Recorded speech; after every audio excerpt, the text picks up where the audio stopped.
Hello, and welcome to this evening's journey through time. Tonight we'll unfold another page of history and listen closely to the voices it left behind. Maybe you're lying in bed, phone screen dimmed, or maybe you've simply chosen to let the past keep you company for a while. Before we dive into this fascinating yet harsh reality, I'd love to know where you're listening from tonight.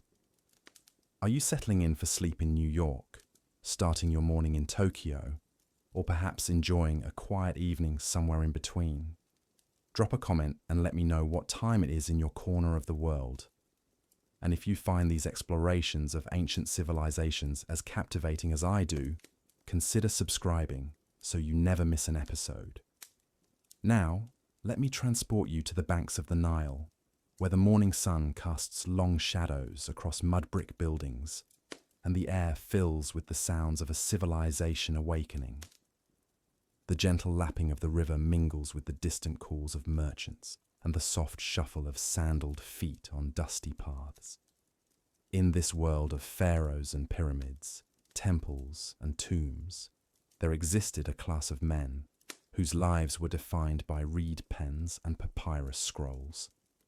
These were the scribes, the keepers of knowledge, the recorders of history, the essential cogs in the vast machinery of Egyptian civilization. Yet their existence was far from the romanticized image we might conjure today. The path to becoming a scribe began early, often when a boy was no more than 5 or 6 years old. Families of modest means saw education as their child's only escape from a life of backbreaking manual labor. They would scrape together what little they had to send their sons to scribe schools, knowing full well the ordeal that awaited them. Picture young Kemwaset, whose father was a minor temple official in Memphis. At dawn, while other children played by the Nile's edge, catching fish with their bare hands or helping their mothers grind grain, Kemwaset would make his way to the house of life attached to the local temple. His stomach often empty, his feet bare against the cool morning stones, he carried his precious writing materials, a palette, reed pens, and scraps of broken pottery called ostraca for practice. The schoolmaster, a stern man whose own hands bore the permanent stains of black and red ink, would greet the students with neither warmth nor encouragement. Education in ancient Egypt was not about nurturing young minds, but about drilling information into them through relentless repetition and harsh discipline. The first lesson every aspiring scribe learned was painful in the most literal sense. The hieroglyphic system contained over 700 symbols, each with its own meaning, sound, or combination of both. Students were required to memorize these symbols perfectly, and any mistake was met with swift punishment. The teacher's rod, made from river reed, would crack across knuckles, backs, and shoulders with startling frequency. "A boy's ear is on his back," went an ancient Egyptian saying. This philosophy permeated every aspect of scribal education. Young Kemwaset would spend hours each day copying the same symbols over and over, his hand cramping around the reed pen, his eyes straining in the dim light of the schoolroom. The writing surface itself presented constant challenges. Papyrus, made from the papyrus plant that grew abundantly along the Nile, was expensive and reserved for important documents. Students practiced on ostraca, broken pieces of pottery or limestone that were rough and unforgiving. The surface would catch and tear at the delicate reed pens, causing ink to splatter and symbols to blur.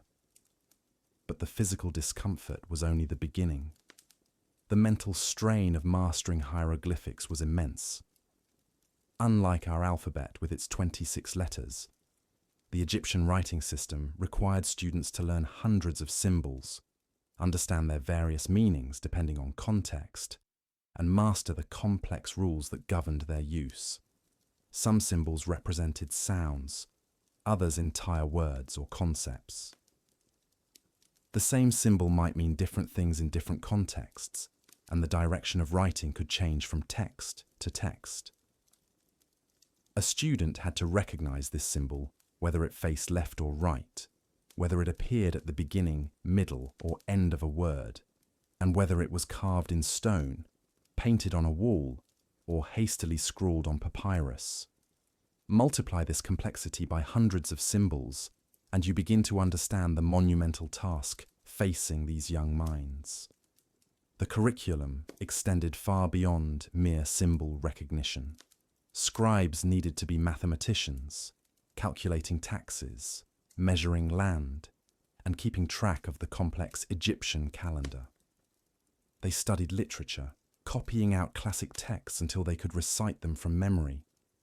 They learned religious hymns and ritual procedures, for many would serve in temples throughout their careers. Geography was essential, as scribes needed to know the names and locations of Egypt's numerous nomes or provinces, its cities and temples, its trade routes and administrative centers. They studied the flooding patterns of the Nile, the agricultural calendar, and the intricate web of laws that governed Egyptian society. Young Kayem-Wasset's day began before sunrise and ended long after sunset. His hands were permanently stained with ink, his fingertips cracked and bleeding from gripping the reed pens for hours on end. His back ached from hunching over his work, and his eyes burned from the strain of forming tiny, precise symbols by the light of oil lamps. The psychological pressure was relentless. Competition among students was fierce, as only the most skilled would advance to prestigious positions in the royal administration or wealthy temple complexes. Those who failed faced a lifetime of menial copying work, or worse, a return to the manual labor their families had sacrificed so much to help them escape. The schoolmaster showed no mercy to struggling students. Ancient Egyptian texts speak of students being beaten until they bled, confined in dark rooms, and subjected to public humiliation. Yet the beating continued, day after day, year after year.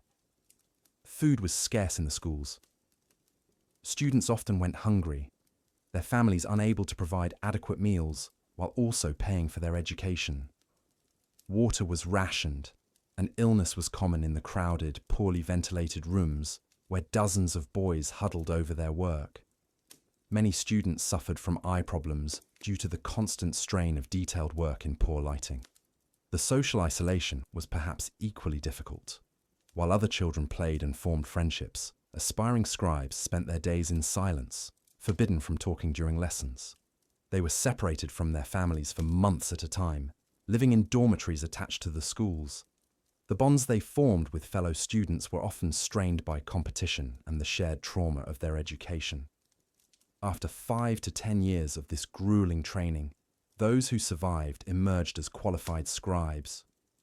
But their hardships were far from over. The working life of a scribe brought its own unique set of challenges and miseries.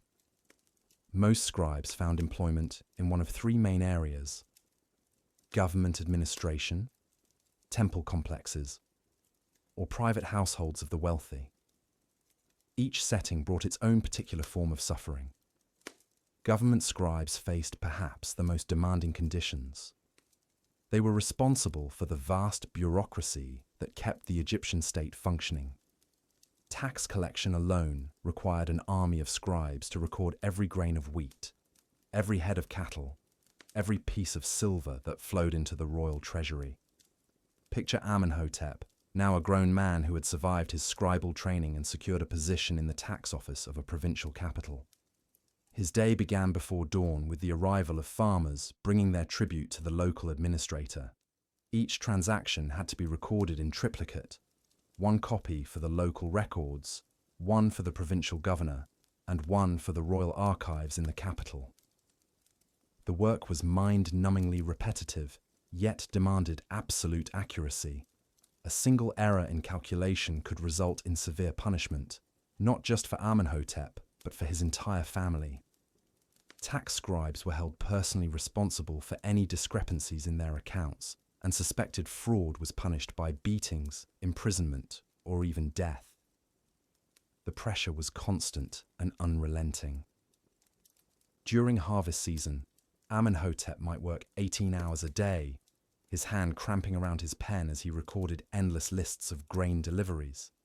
His eyes would burn from squinting at numbers in flickering lamplight, and his back would ache from hunching over papyrus scrolls. But the physical demands were nothing compared to the emotional toll. Tax collection in ancient Egypt was often a brutal affair. Farmers who couldn't meet their quotas faced severe punishment, beatings, imprisonment, or seizure of their property. Amenhotep was forced to witness and document these harsh measures, recording the tears and pleas of families being torn apart by the demands of the state. The ancient texts speak of tax scribes being threatened and attacked by desperate farmers. Some were killed in riots when harvests failed and quotas couldn't be met.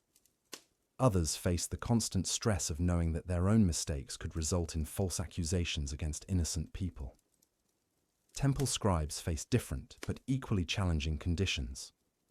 The religious hierarchy of ancient Egypt was complex and unforgiving, with strict protocols governing every aspect of temple life. Scribes working in these sacred spaces had to master not only the technical aspects of writing, but also the intricate religious knowledge required for their duties. Consider Ptahhotep, who served as a scribe in the great temple of Karnak.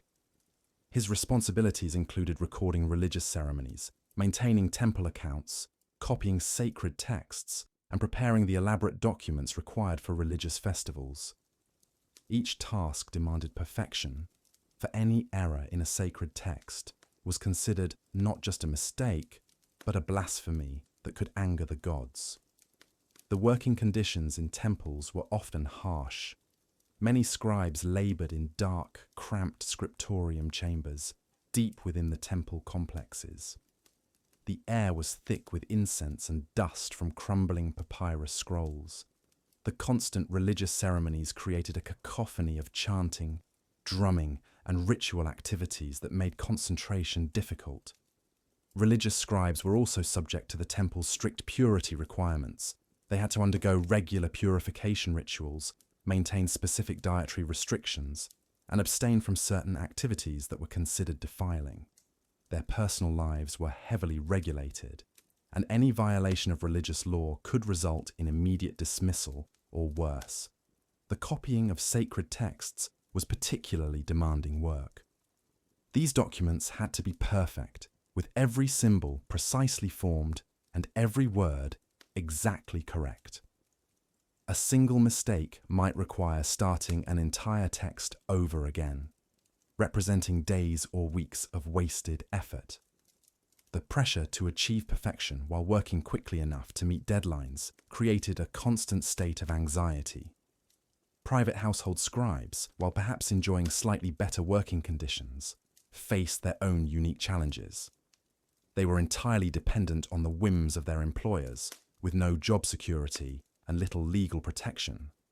A scribe who displeased his master might find himself dismissed without warning, forced to search for new employment in a competitive market. These scribes often found themselves caught between conflicting demands. They might be asked to falsify records to help their employers avoid taxes, or to forge documents for various schemes. Refusing such requests could mean losing their position, but complying could result in severe legal consequences if the deception was discovered. The isolation of private service was also difficult. Unlike government or temple scribes who worked alongside colleagues, household scribes often labored alone, with little social interaction or professional support.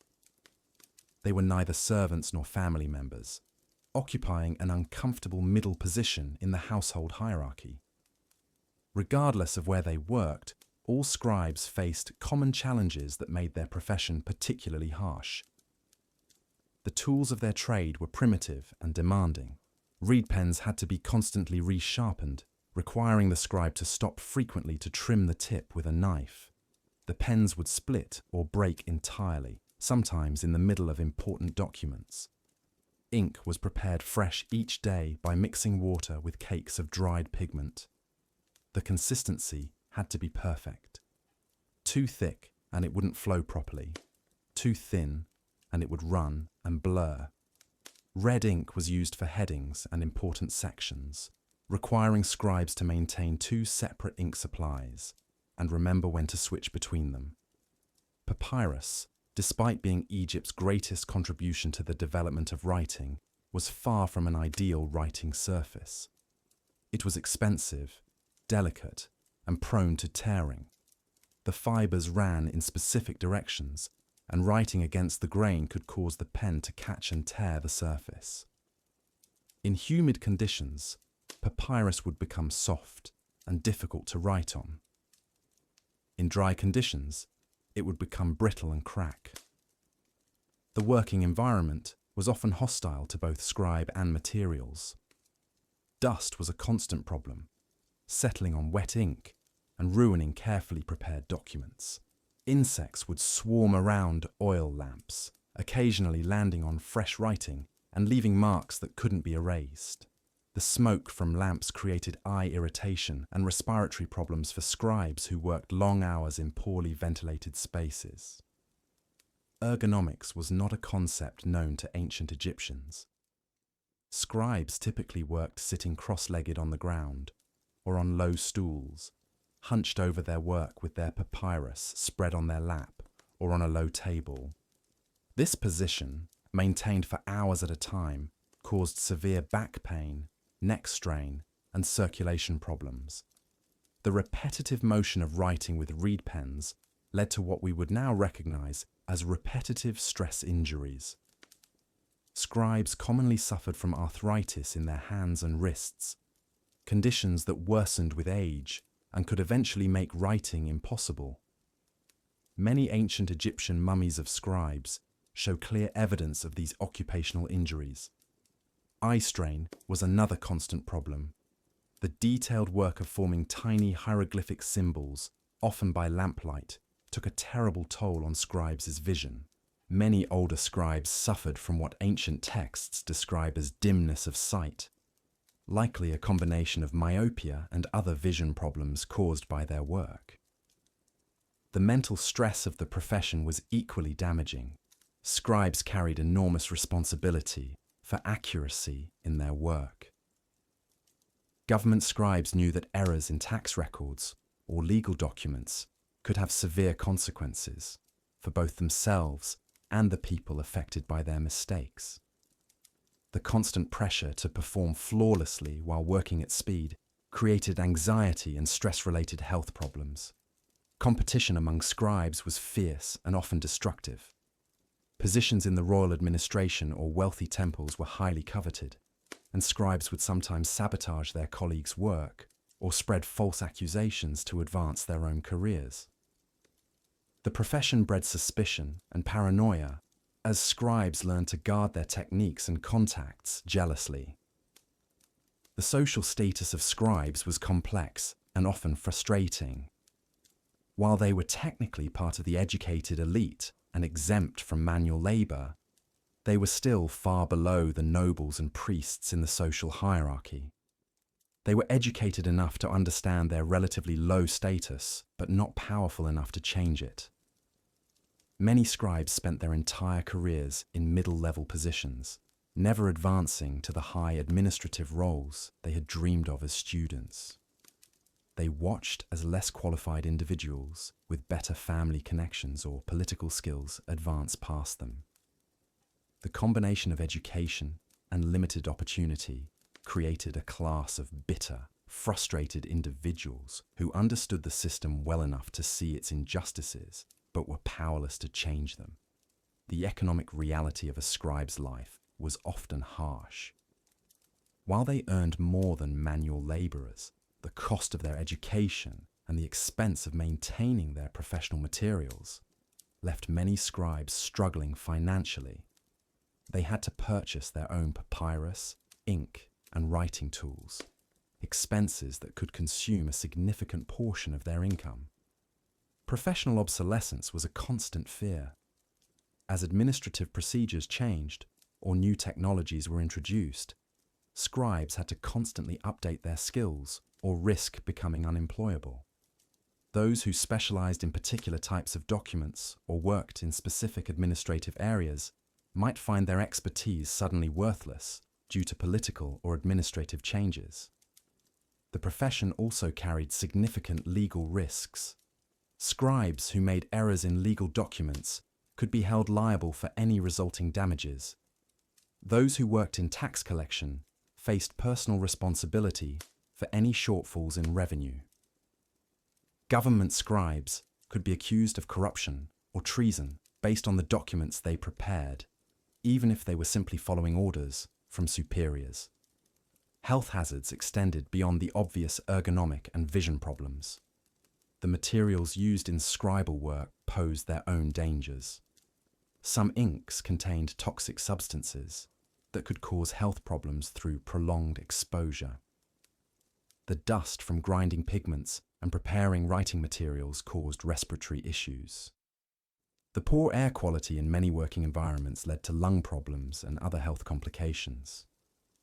Social isolation was another significant challenge. The demanding nature of scribal work left little time for family life or social relationships. Many scribes worked long hours 6 days a week, with only religious festivals providing breaks from their labors. The competitive nature of the profession made it difficult to form genuine friendships with colleagues. The psychological impact of the work itself was substantial.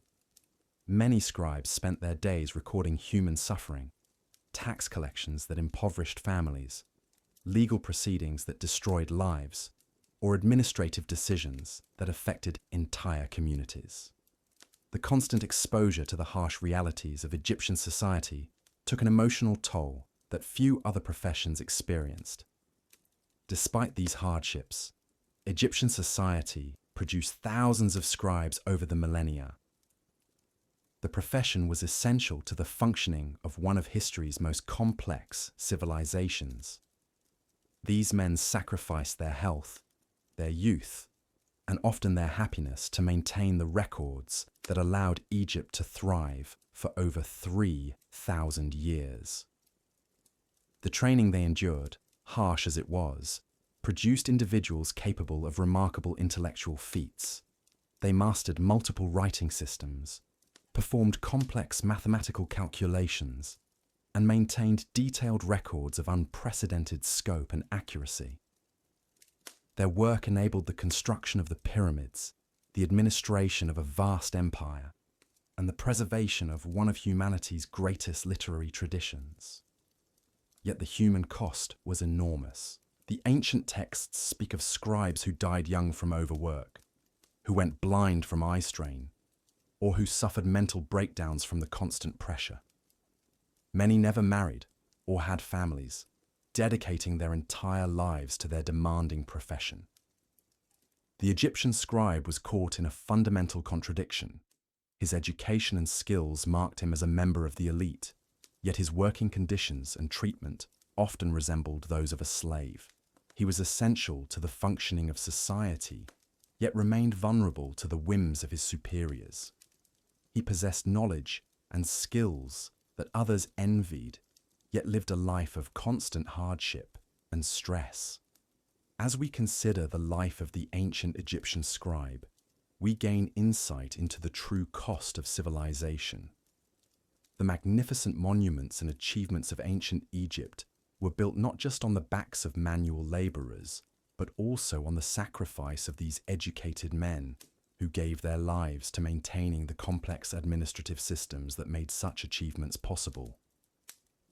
Their story reminds us that literacy and education, which we often take for granted, came at an enormous price for those who first mastered these skills.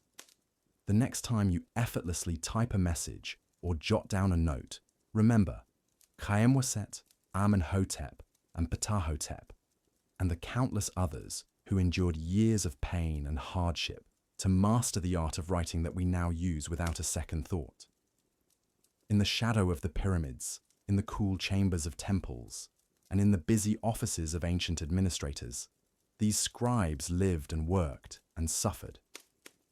Their individual names may be lost to history, but their collective contribution to human civilization is immeasurable. They were the keepers of knowledge, the recorders of history, and the unsung heroes who helped transform humanity from an oral culture to a literate one. The harsh reality of their lives stands as a testament to the dedication and sacrifice required to advance human knowledge and preserve it for future generations. Part 2. The physical and mental toll of scribal training.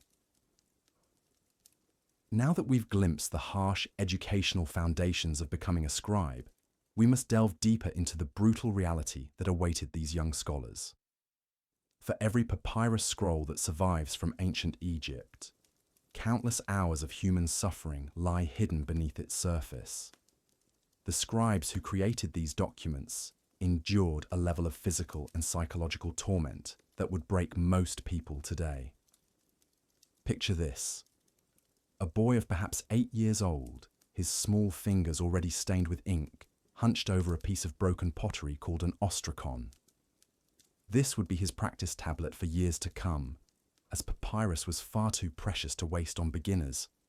Hour after hour, day after day, he would trace the same hieroglyphic symbols until his hand cramped and his vision blurred. The repetitive motion of holding a reed pen in the same position for 12 to 14 hours daily caused permanent deformities in many scribes' hands and fingers.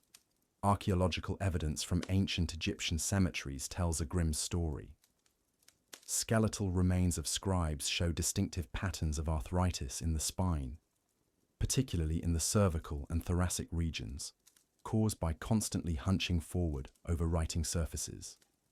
Their shoulder blades bear the marks of chronic muscle tension. Their wrists show signs of what we would now recognize as carpal tunnel syndrome, and their eye sockets often display evidence of severe strain and deterioration. The writing implements themselves were instruments of torture. Reed pens had to be constantly resharpened with a knife, and the slightest mistake in angle or pressure could cause the pen to split, spattering ink across hours of careful work. The punishment for such accidents was swift and brutal. Students learned to cut new pens with shaking hands, knowing that a poorly prepared writing instrument would result in yet another beating. The ink, made from soot, gum, and water, had to be mixed fresh daily. Students were responsible for preparing their own supplies, rising before dawn to gather materials and prepare their writing stations. The black ink was standard, but red ink, used for headings and corrections, required the addition of red ochre. Many young scribes developed respiratory problems from constantly inhaling the fine particles of soot and mineral dust used in ink preparation. The physical workspace was deliberately uncomfortable. Students sat cross-legged on hard stone floors for hours at a time, their writing boards balanced precariously on their laps. There were no chairs, no cushions, no concessions to human comfort. The theory was that physical discomfort would sharpen mental focus and build character.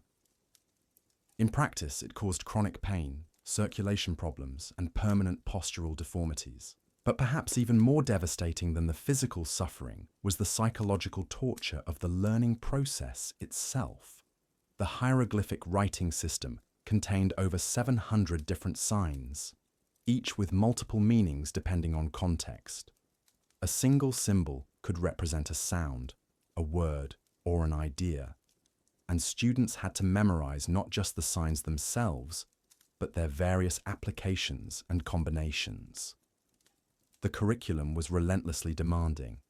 Beyond hieroglyphs, scribes had to master hieratic script, the cursive form used for everyday writing. They studied mathematics, including complex calculations for taxation, land measurement, and architectural projects. They memorized vast amounts of religious literature, historical texts, and legal precedents. They learned geography, astronomy, and medicine. The breadth of knowledge required was staggering, and the teaching methods were merciless. Memory work dominated their education. Students recited texts for hours, swaying back and forth in unison like a human metronome. Any hesitation, any mistake, any sign of fatigue was met with immediate punishment.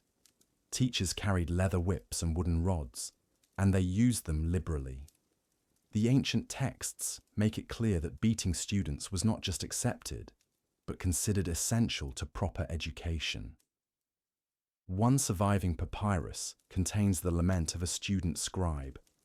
"My limbs are weak, my back aches constantly, my eyes burn from strain, and my mind reels with the weight of all I must remember.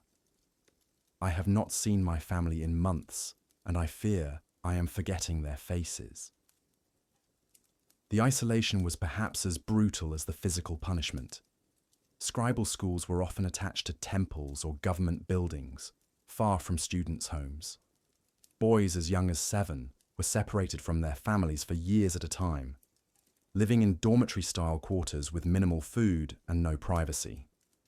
They were forbidden from speaking their local dialects, forced to communicate only in the formal language of the court. This linguistic isolation cut them off from their cultural roots and created a profound sense of alienation. The emotional deprivation was systematic and intentional. Teachers believed that emotional attachments would weaken a scribe's dedication to his craft. Students were discouraged from forming friendships, and any display of homesickness or emotional distress was brutally suppressed. They learned to hide their feelings, to present a mask of stoic compliance, while their inner worlds crumbled. Sleep deprivation was another tool of control. Students rose before dawn and worked until well after sunset, with only brief breaks for meals. They were given just enough sleep to function, but never enough to feel rested. This chronic exhaustion made them more compliant and less likely to question their treatment. It also impaired their physical development and cognitive function, creating a generation of young men who were intellectually capable, but physically and emotionally stunted. The food provided in scribal schools was deliberately inadequate. Students received thin gruel, stale bread, and occasional vegetables, but rarely any meat or dairy products. This malnutrition served multiple purposes. It kept them dependent on their teachers for survival. It supposedly sharpened their mental focus through constant hunger, and it reinforced their low status in the institutional hierarchy. Many students developed vitamin deficiencies that affected their vision, bone development, and immune systems. Competition among students was fierce and deliberately cultivated. Teachers would pit students against each other, rewarding the successful with slightly better food or fewer beatings, while punishing the struggling with increased hardship. This created an atmosphere of paranoia and mistrust that prevented students from supporting each other or organizing any form of resistance. The psychological pressure was unrelenting. Students knew that failure meant not just personal shame, but economic disaster for their families, who had often sacrificed greatly to pay for their education. The weight of these expectations, combined with the constant threat of punishment and the grinding daily routine of study and practice, drove many students to complete mental breakdown. Some couldn't take it. Ancient records mention students who simply disappeared in the night, abandoning years of education to flee back to their villages. Others suffered what we would now recognize as severe mental illness, becoming catatonic or violent. A few took their own lives rather than continue enduring the relentless pressure and abuse. Yet for those who survived, the ordeal was far from over. Even successful students faced years more of apprenticeship, working as junior scribes under the supervision of established professionals. They copied documents, maintained records, and performed menial tasks while continuing to study and perfect their skills. The beatings might become less frequent, but the pressure and demands only intensified. The irony is profound.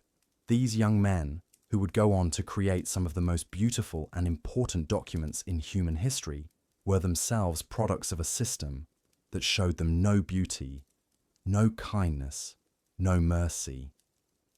They learned to write of love and joy and celebration while experiencing none of these things themselves. They recorded the great achievements of their civilization, while their own childhood achievements were measured only in how well they could endure suffering. The physical and mental scars of their training stayed with them for life. Scribes were notorious for their nervous habits, constantly flexing their writing hands, unconsciously correcting their posture, muttering memorized texts under their breath.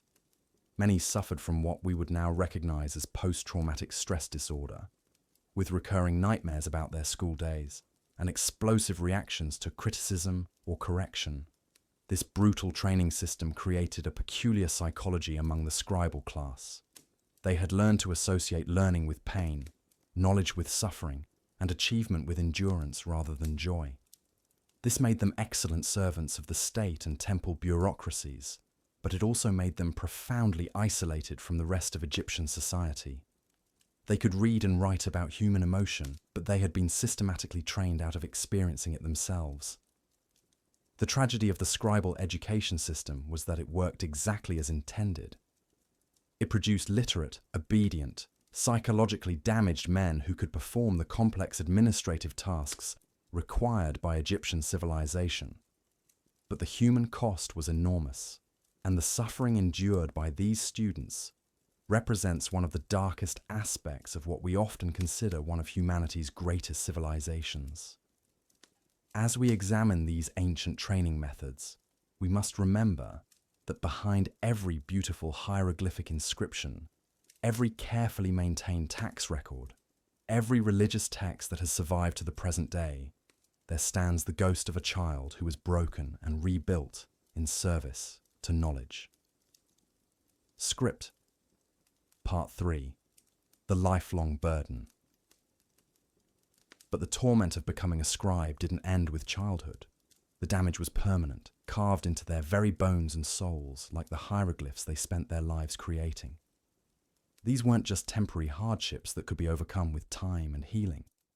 No, the scribe schools had fundamentally broken these men, transforming eager children into walking testimonies of institutional cruelty. By the time a scribe reached adulthood, his body told the complete story of his education. His spine curved like a question mark from decades of hunching over writing surfaces. His right hand was a grotesque claw, fingers permanently bent from gripping reed pens, knuckles swollen with arthritis that would plague him until death. Many scribes developed what we might recognize today as severe carpal tunnel syndrome, their hands going numb for hours at a time, forcing them to work through excruciating pain that shot up their arms like lightning. The eye strain was perhaps even worse.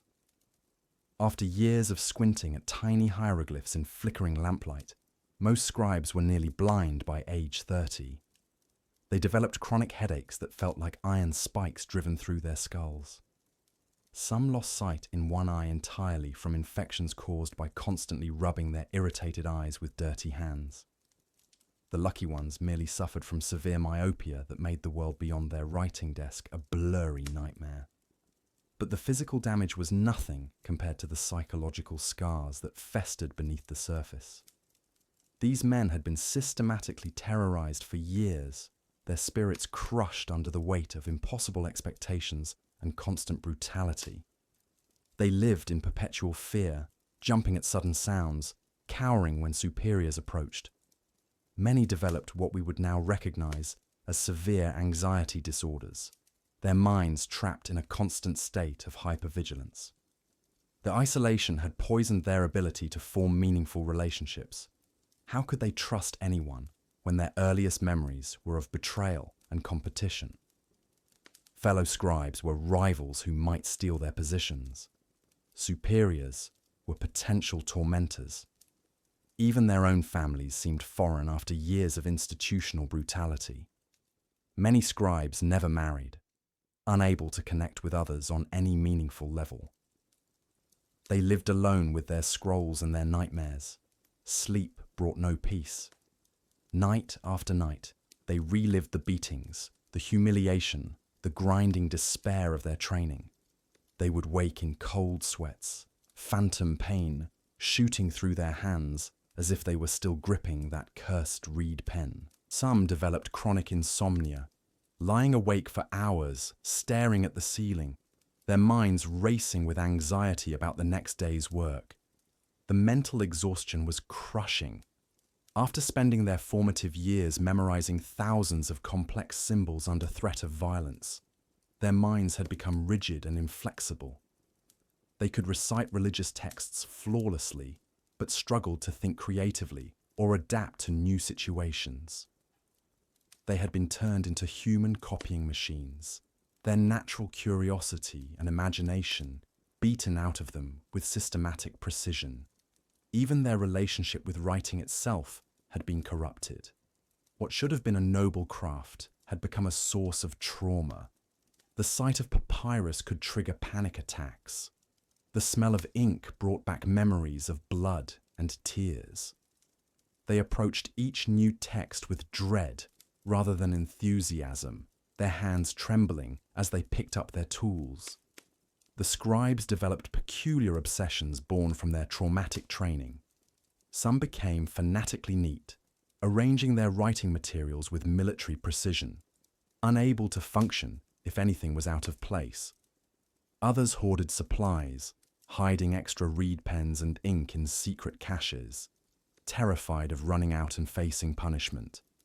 Many developed counting compulsions, checking and rechecking their work dozens of times, paralyzed by the fear of making a mistake that would bring down their master's wrath. Their social skills had atrophied from years of enforced silence and competition. They spoke in whispers, always watching for signs of disapproval. They flinched when touched, their bodies conditioned to expect pain from human contact. Laughter was foreign to them, their faces locked in expressions of perpetual worry and exhaustion. The dietary restrictions and poor nutrition of their training years had stunted their growth and weakened their immune systems. Most scribes were shorter and frailer than their peers, their bodies bearing the permanent marks of childhood malnutrition. They suffered from chronic digestive problems, their stomachs ruined by years of inadequate food and stress. Many developed ulcers that burned like acid in their guts, a constant reminder of the anxiety that consumed them. Perhaps, most tragically, they had internalized the very system that had destroyed them. Having survived through compliance and self-denial, they couldn't imagine any other way of existing. They enforced the same brutal standards on themselves that their masters had imposed, driving themselves to exhaustion and self-harm in pursuit of impossible perfection. They had become their own worst tormentors, carrying their abusers' voices in their heads long after leaving the schools. The irony was bitter beyond measure. These men, who possessed one of the most valuable skills in ancient Egypt, who could unlock the mysteries of sacred texts and preserve the wisdom of the ages, were themselves broken and diminished. They sat in positions of relative privilege while nursing wounds that would never heal, their minds sharp enough to read the cosmos, but too damaged to find peace in their own lives. And yet they continued because they knew nothing else. Day after day, they hunched over their writing surfaces, their twisted hands moving across papyrus with mechanical precision, their dead eyes scanning hieroglyphs that had long since lost all meaning beyond the pain they represented. They were living ghosts, animated by habit and fear, their humanity sacrificed on the altar of Egyptian bureaucracy. This was the true cost of Egypt's great literary achievements. Behind every perfectly copied text, every meticulously recorded transaction, every sacred inscription that has survived to tell us about this ancient civilization, stood a scribe whose childhood had been fed to the machine of institutional cruelty. They were the human price of immortality, their broken lives the foundation upon which Egypt's eternal legacy was built. The system had achieved its goal with ruthless efficiency.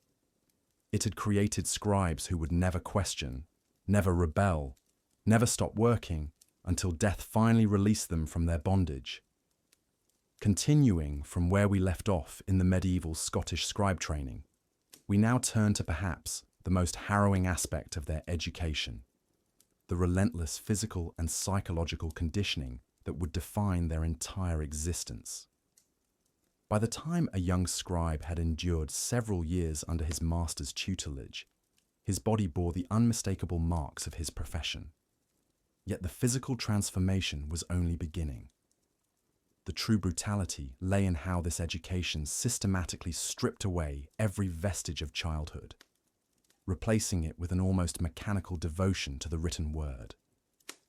The scribes lived in a state of perpetual exhaustion that went far beyond simple fatigue.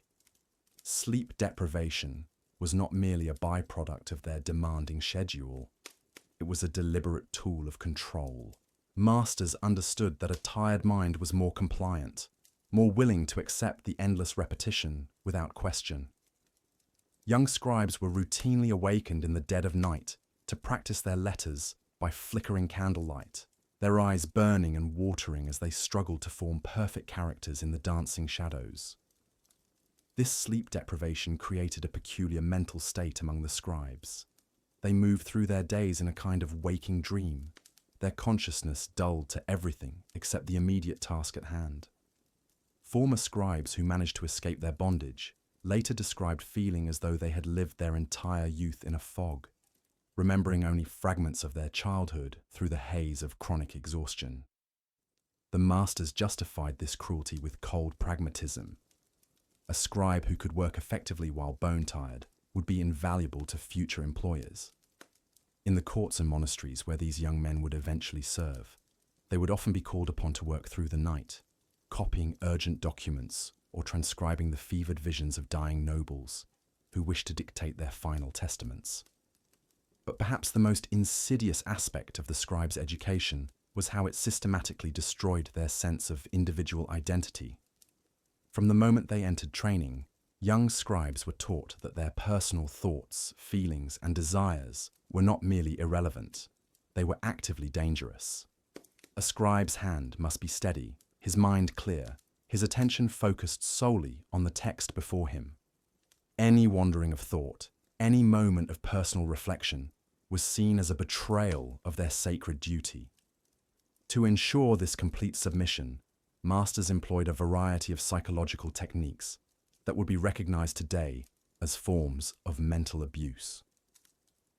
Young scribes were forbidden from speaking unless directly addressed, creating an atmosphere of oppressive silence that could stretch for days at a time.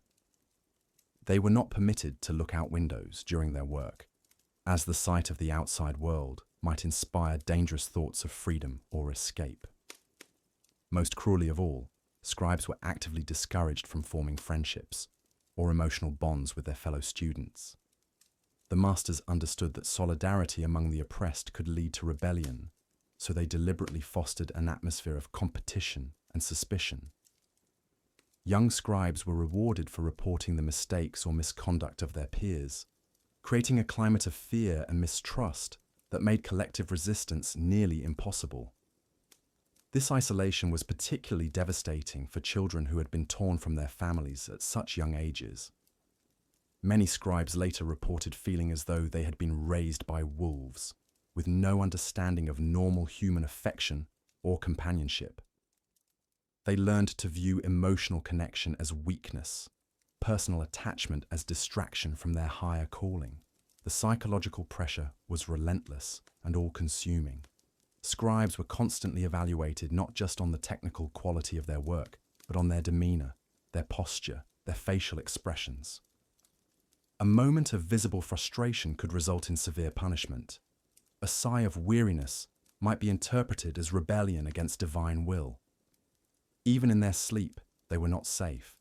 Masters would often wake young scribes to berate them for poor performance in their dreams, claiming they could tell from the boys' restless movements that their minds were not properly disciplined even in unconsciousness. This constant surveillance and judgment created a state of hypervigilance that followed scribes throughout their lives. Even decades after leaving their training, former scribes would find themselves unconsciously monitoring their own behavior, checking their posture, controlling their facial expressions. The master's critical voice had become internalized, a permanent resident in their minds that never ceased its harsh commentary. The effects on their developing personalities were profound and lasting. Scribes learned to suppress not just negative emotions like anger or sadness, but positive ones as well. Joy was seen as frivolity, excitement as loss of control.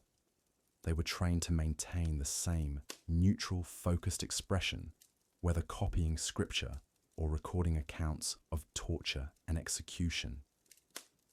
This emotional flattening served the practical purpose of making them reliable in any situation, but it came at the cost of their basic humanity. Many scribes developed what could only be described as a split personality. There was the public self, calm, competent, utterly reliable, and the private self that existed only in the deepest recesses of their minds, where forbidden thoughts and suppressed emotions churned in darkness. Some scribes reported feeling as though they were watching their own lives from outside their bodies, as though the person going through the motions of daily existence was someone else entirely. The masters also employed techniques that would today be recognized as forms of psychological conditioning. Young scribes were taught to associate physical pain with intellectual error, creating powerful mental connections that lasted lifetimes. The sight of a particular ink stain might trigger phantom pains in hands that had been beaten decades earlier. The sound of parchment rustling could cause involuntary flinching in men who had long since left their training behind. This conditioning extended to their relationship with written language itself. While scribes developed an almost supernatural ability to focus on text, they also developed a kind of learned helplessness when it came to original thought. They could copy the most complex philosophical treatises with perfect accuracy, but many found themselves unable to formulate simple personal opinions about the content they were transcribing. They became human copying machines, capable of reproducing any text with mechanical precision, but incapable of creative or critical thinking. The isolation from normal human society was so complete that many scribes lost the ability to relate to people outside their profession. They struggled with basic social interactions, finding themselves unable to understand humor, casual conversation, or emotional expression. Their speech patterns became stilted and formal, their movements precise, but somehow inhuman. They existed in the world, but were not truly part of it, like ghosts haunting the margins of normal life. Perhaps most tragically, this systematic dehumanization was often permanent. Unlike other forms of apprenticeship, where young people eventually graduated to become masters themselves, scribes rarely escaped the psychological damage of their training. Even those who achieved positions of relative authority continued to exhibit the same compulsive behaviors, the same emotional numbness, the same inability to form meaningful human connections. The masters who oversaw this brutal education were themselves products of the same system, men who had been broken in their youth and who now perpetuated that breaking in others. They genuinely believed they were performing a sacred duty, preparing young men for a life of service to God and King. They saw the pain they inflicted as purification, the psychological damage as necessary sacrifice for a higher calling. This cycle of abuse was self-perpetuating and seemingly endless. Each generation of scribes produced the next generation of masters, ensuring that the brutal traditions would continue unchanged. The few who recognized the cruelty of the system found themselves powerless to change it, trapped within institutions that had existed for centuries and would continue for centuries more. The scribes themselves often defended their treatment, having been so thoroughly conditioned to see suffering as virtue. They spoke with pride about their ability to work through pain, their capacity to maintain focus despite physical and emotional torment.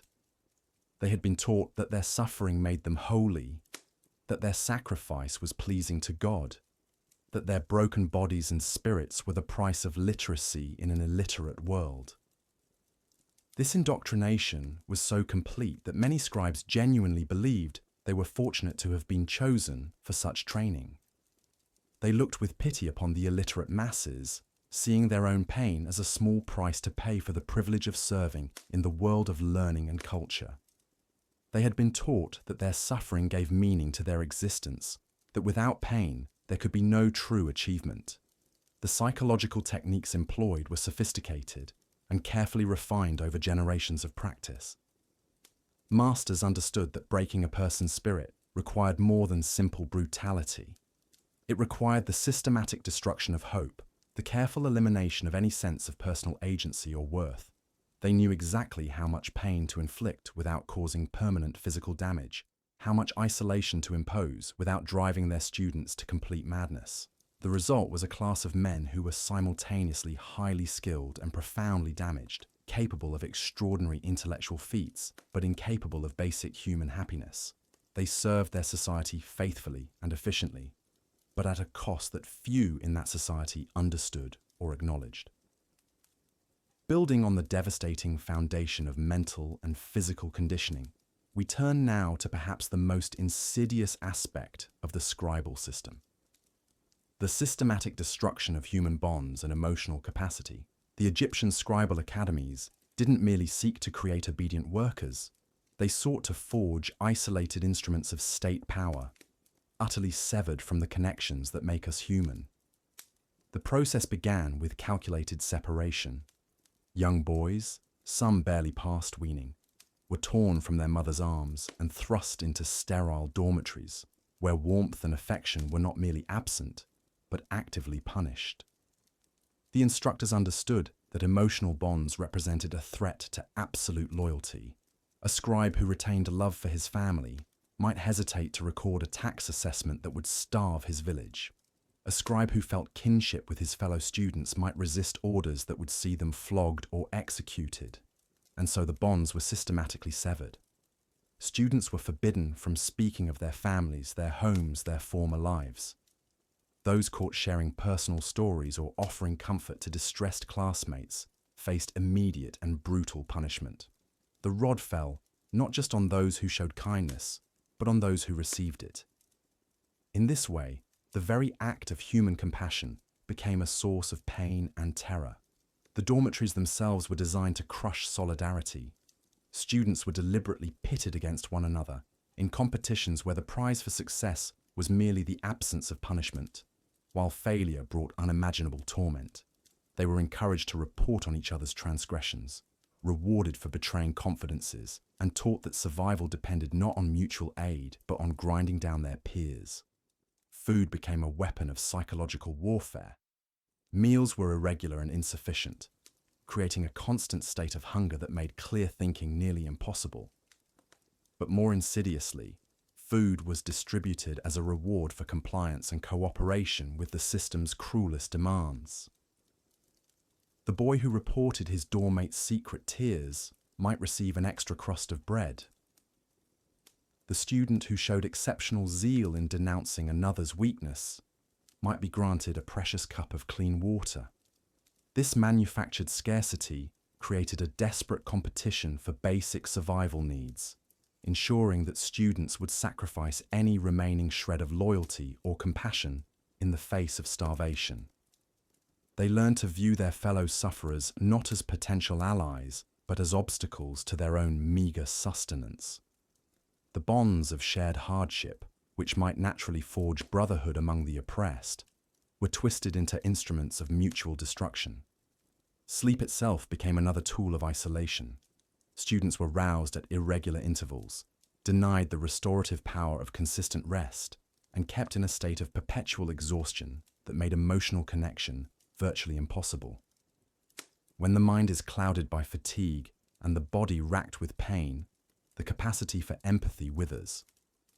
The instructors understood this principle intimately, engineering sleep deprivation not merely as punishment, but as a systematic means of emotional lobotomy. The few moments of respite that were granted served only to reinforce the lesson of isolation. During brief rest periods, students were forbidden from speaking or making eye contact.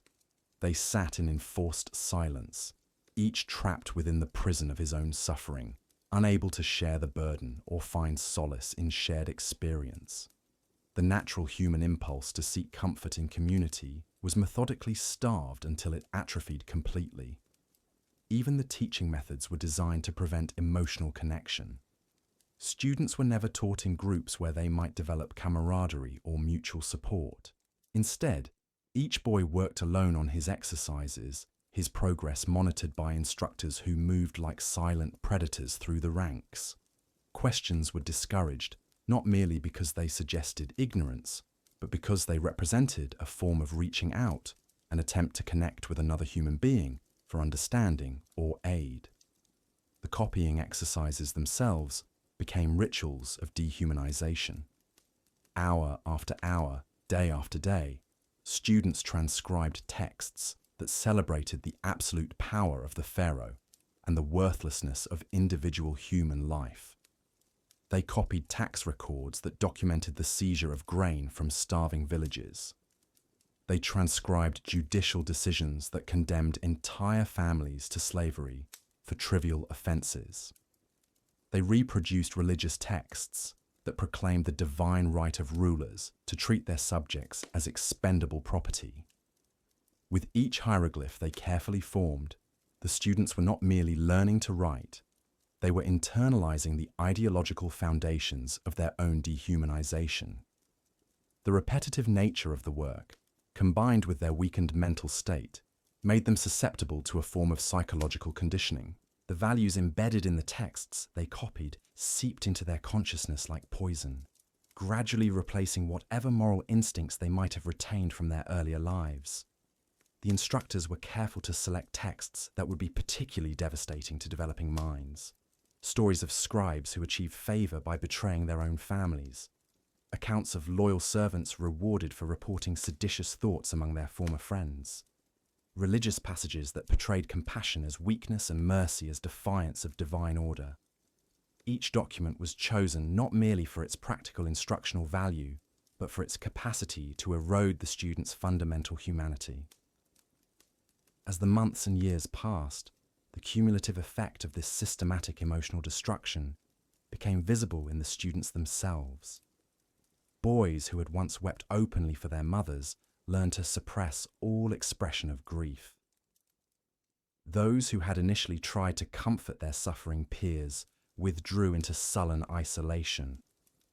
The natural exuberance and curiosity of childhood gave way to a hollow-eyed compliance that was more disturbing than any outward rebellion could have been. The transformation was not merely behavioral, but physiological. Chronic stress and emotional suppression took a terrible toll on developing bodies and minds. Students developed nervous tics and compulsive behaviors. Some began to stutter or lose the ability to speak entirely, except when reciting their lessons. Others fell into catatonic states, sitting motionless for hours, while their minds retreated to some unreachable inner sanctuary. The instructors viewed these symptoms not as evidence of the system's cruelty, but as signs of successful conditioning. A student who no longer reacted to the suffering of others had achieved the emotional numbness necessary for effective service to the state. A boy who had learned to suppress his own pain could be trusted to inflict it on others without hesitation. The systematic destruction of empathy was not an unfortunate side effect of scribal training. It was its primary objective. Even the rare moments of apparent kindness were calculated to reinforce the lesson of isolation. An instructor might occasionally show favor to a particularly broken student, offering a moment of gentle words or a small privilege. But these gestures were always performed in full view of the other students, designed not to provide genuine comfort, but to demonstrate the arbitrary nature of mercy. The favored student would be reminded that this kindness could be withdrawn at any moment, while his peers learned that compassion was not a right to be expected, but a rare gift to be purchased through complete submission. The psychological sophistication of this approach reveals the dark genius of the Egyptian scribal system. The instructors understood that complete emotional destruction was more effective than simple brutality. A student who retained some capacity for human connection might eventually find the strength to resist or rebel. But a student who had been systematically severed from all emotional bonds would never develop the internal resources necessary for defiance. The isolation was so complete that students began to lose their sense of individual identity. Without the reflection of recognition in another's eyes, without the validation that comes from shared experience and mutual understanding, they struggled to maintain any coherent sense of self. They became hollow vessels, their personalities erased as thoroughly as if they had been deliberately scraped clean with a knife. This psychological erasure made them perfect instruments for the state's purposes.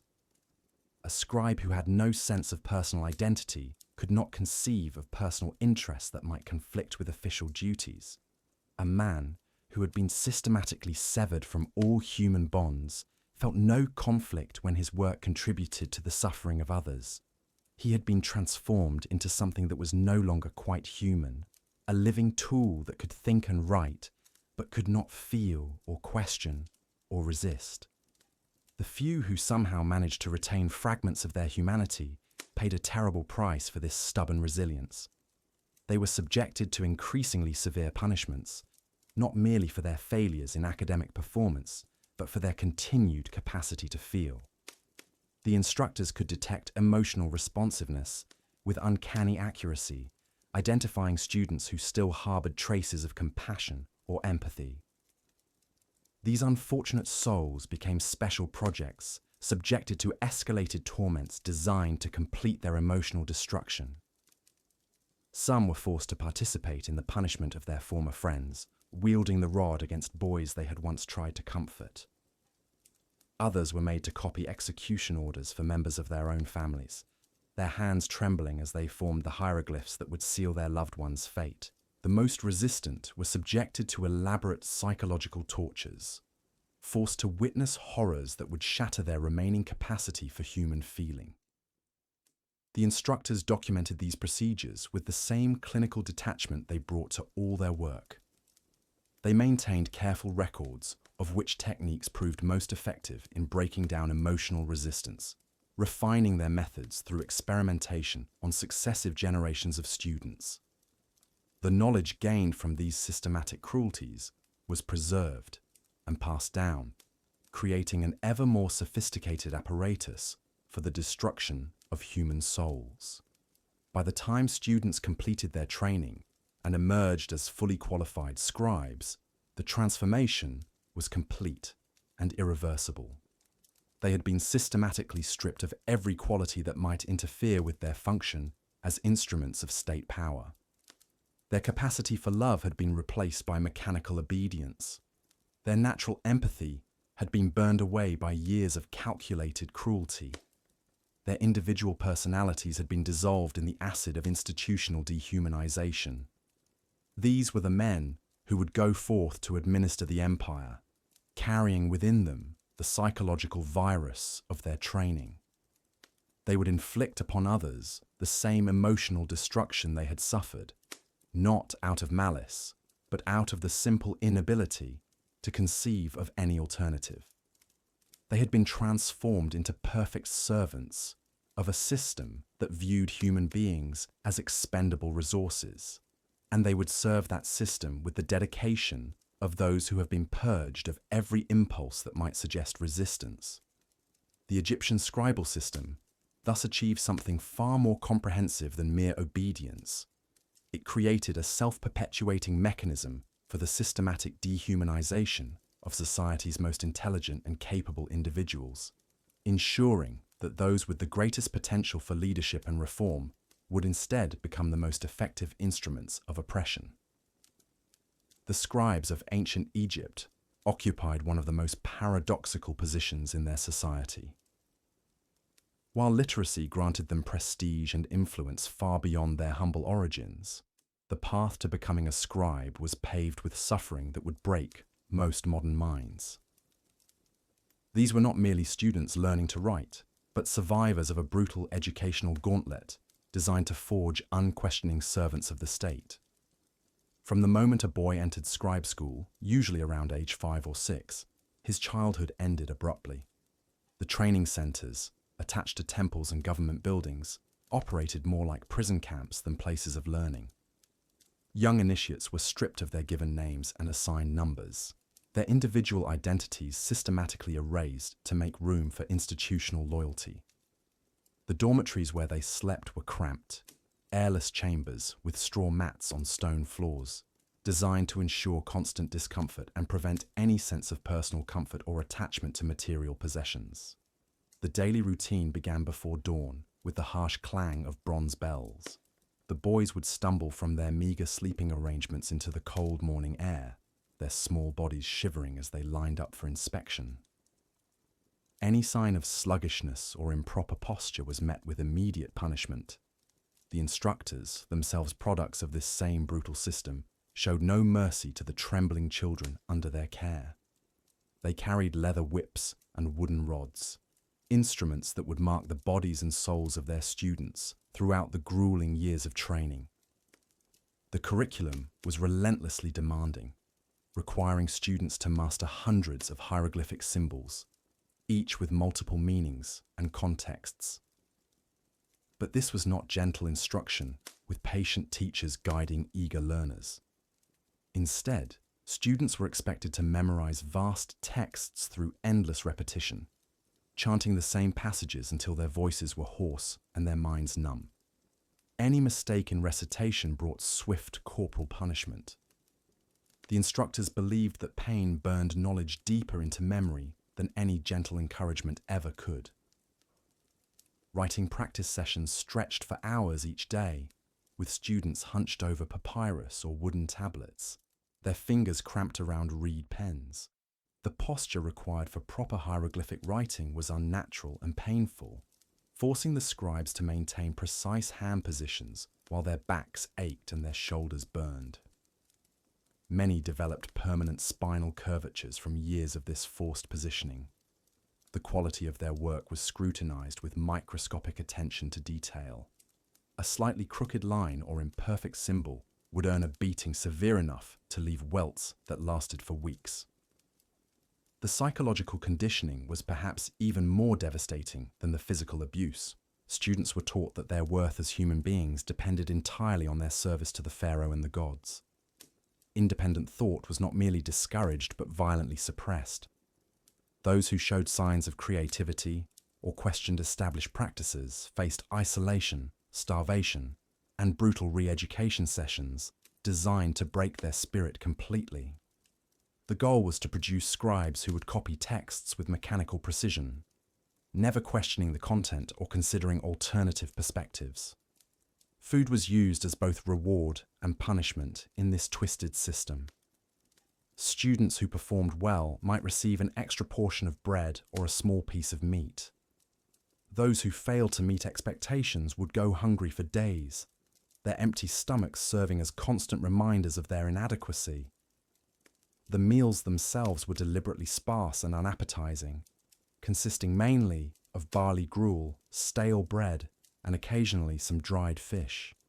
This chronic malnourishment stunted their physical development and left them in a constant state of weakness that made resistance nearly impossible. Sleep deprivation was another weapon in the arsenal of control. Students were required to continue their studies long into the night by flickering oil lamps, their eyes straining to make out the intricate details of hieroglyphic texts. When they were finally allowed to rest, it was only for a few hours before the cycle began again. This constant exhaustion created a fog of confusion and compliance that made the young scribes easy to manipulate and control. The most insidious aspect of this training was the systematic destruction of family bonds and emotional connections. Students were forbidden from communicating with their families for years at a time. Any letters or gifts from home were confiscated and destroyed. The instructors taught them that emotional attachments were weaknesses that would interfere with their sacred duties. Love, compassion, and loyalty to anyone other than the state were branded as dangerous corruptions that had to be purged from their hearts. As the years passed, many students began to break under the relentless pressure. Some developed nervous disorders, constantly twitching and muttering to themselves. Others withdrew into themselves completely, becoming hollow-eyed automatons who responded only to direct commands. The suicide rate among scribes in training was horrifyingly high, though these deaths were rarely recorded in official documents. Those who took their own lives were seen as weak failures who had proven themselves unworthy of their calling. The few who survived this ordeal emerged as changed beings, their humanity sacrificed on the altar of institutional service. They had learned to suppress every natural emotion, to ignore their own pain and suffering, and to find meaning only in their work.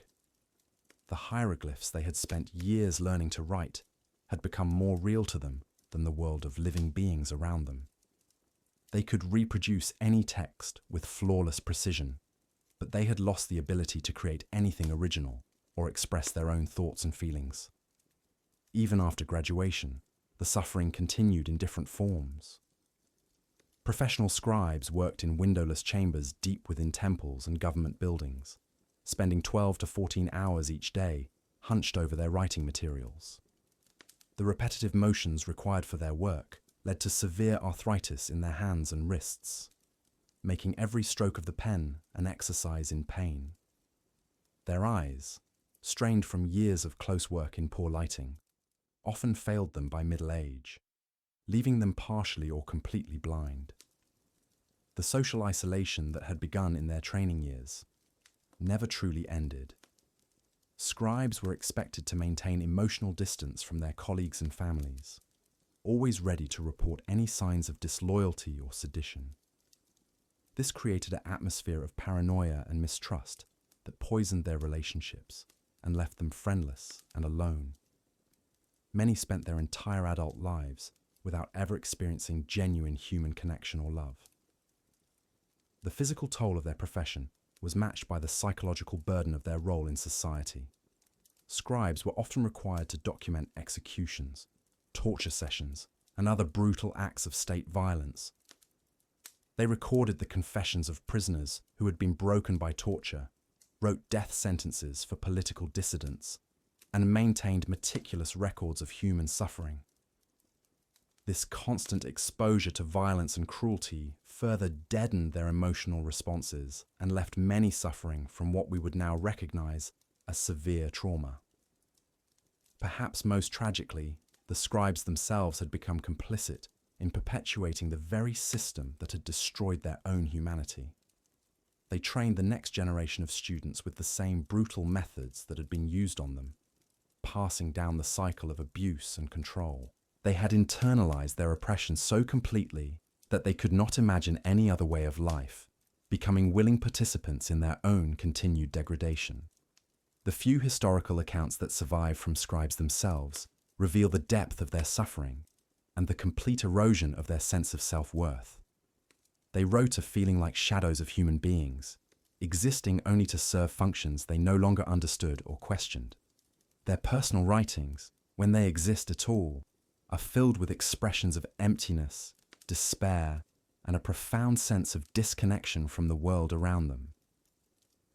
This was the true cost of literacy in ancient Egypt, a price paid not in gold or goods, but in human souls systematically crushed and reformed to serve the needs of a merciless bureaucratic machine.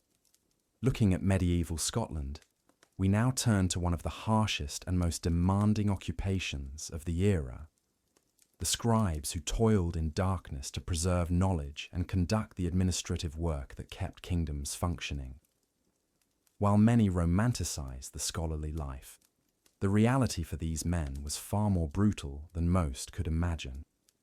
In the cold stone chambers of monasteries and royal courts, young boys as early as 7 years old were thrust into a world of relentless discipline and punishing expectations. The path to becoming a scribe began with what can only be described as systematic brutalization, designed to break their spirits and remake them into perfect instruments of scholarship and administration. The training regimen was merciless. These children were forced to sit motionless for 12 to 14 hours each day, hunched over parchments in dimly lit scriptoriums. Their backs would develop permanent curvatures from the constant forward lean required for detailed lettering. The crude wooden benches offered no comfort, leaving their bodies aching and their spines twisted into unnatural positions that would plague them for life. Masters ruled with iron fists and leather straps. Any mistake in copying, any smudge of ink, any deviation from perfect letter forms resulted in savage beatings. Boys learned to write through pain, their knuckles bloodied from striking rulers, their palms split open from the constant grip of rough quills. The fear of error became so deeply ingrained that many developed nervous tremors that ironically made their work even more difficult. Food was deliberately scarce, used as both punishment and motivation. A poorly executed manuscript meant days without proper meals, surviving only on thin gruel and stale bread. This chronic malnourishment stunted their growth and weakened their immune systems, making them susceptible to the diseases that ran rampant in the close quarters of monastic institutions. Sleep deprivation was weaponized as a tool of control. Scribes were roused before dawn for prayers and work, continuing by candlelight well into the night. The constant exhaustion dulled their minds and made them more compliant, easier to mold into the obedient servants their masters required. Many developed severe insomnia that persisted throughout their lives, their bodies never learning proper rest patterns. The work itself was soul-crushing in its repetition and demands for perfection. A single page might take days to complete, every letter painstakingly formed according to strict guidelines. The pressure to avoid errors was overwhelming, as a single mistake could require starting an entire page over again, wasting precious materials and earning brutal punishment. Winter months brought additional torments. The scriptoriums were barely heated, and scribes worked with numbed fingers that could barely grip their quills. Ink would freeze, parchment would crack from the cold, and frostbite was common among those forced to continue working regardless of conditions. Many lost fingers to the bitter Scottish winters, their dedication to their craft literally costing them pieces of their bodies. The psychological toll was perhaps even more devastating than the physical abuse. Young scribes were deliberately isolated from their families, forbidden from maintaining connections to their former lives. They were taught that their only value lay in their ability to produce perfect copies, that they were worthless as human beings beyond their scribal skills. This systematic dehumanization created men who knew nothing but servitude and had no conception of their own worth. The constant proximity to religious texts while being denied the spiritual comfort they contained created a unique form of torture. Scribes copied countless prayers and psalms while being forbidden from finding solace in their words. They were treated as mere copying machines, not spiritual beings worthy of the salvation they helped preserve for others. Eye strain was inevitable and severe. Working by flickering candlelight and oil lamps for decades gradually destroyed their vision. Many scribes were nearly blind by middle age, squinting through damaged eyes to continue their work. The smoky atmosphere of the scriptoriums further irritated their eyes and lungs, leading to chronic respiratory problems that shortened their already difficult lives. The tools of their trade became instruments of suffering. Quills had to be constantly sharpened with small knives, and accidents were frequent. Cuts and puncture wounds were treated as minor inconveniences, expected hazards of the profession. The constant handling of treated animal skins for parchment exposed them to chemicals and diseases that caused rashes, infections, and long-term health problems. Social isolation was enforced rigorously. Scribes were forbidden from forming close friendships or romantic attachments, as these were seen as distractions from their work. They lived in a world of enforced loneliness, surrounded by others, but prohibited from forming meaningful human connections. This isolation created deep psychological scarring that made normal relationships impossible, even if they eventually left the scriptorium. The hierarchy within scriptoriums was brutal and unforgiving. junior scribes faced not only the cruelty of their masters, but also the displaced aggression of senior scribes who took out their own frustrations on those below them. Bullying, theft of food, and petty cruelties were common as these broken men found what little power they could in tormenting those even more helpless than themselves. Advancement was rare and came at a terrible cost. Those who survived to become master scribes had been so thoroughly conditioned that they perpetuated the same cruelties they had endured. They became hollow shells of men, their humanity burned away by years of systematic abuse, capable only of producing beautiful manuscripts while destroying the spirits of the next generation of scribes. The work never ended. Even accomplished scribes faced constant pressure to produce more, work faster, achieve greater perfection. There was no retirement, no rest, no relief from the endless demands of copying texts. They worked until their bodies gave out completely, often dying hunched over their desks, quills still clutched in their gnarled fingers.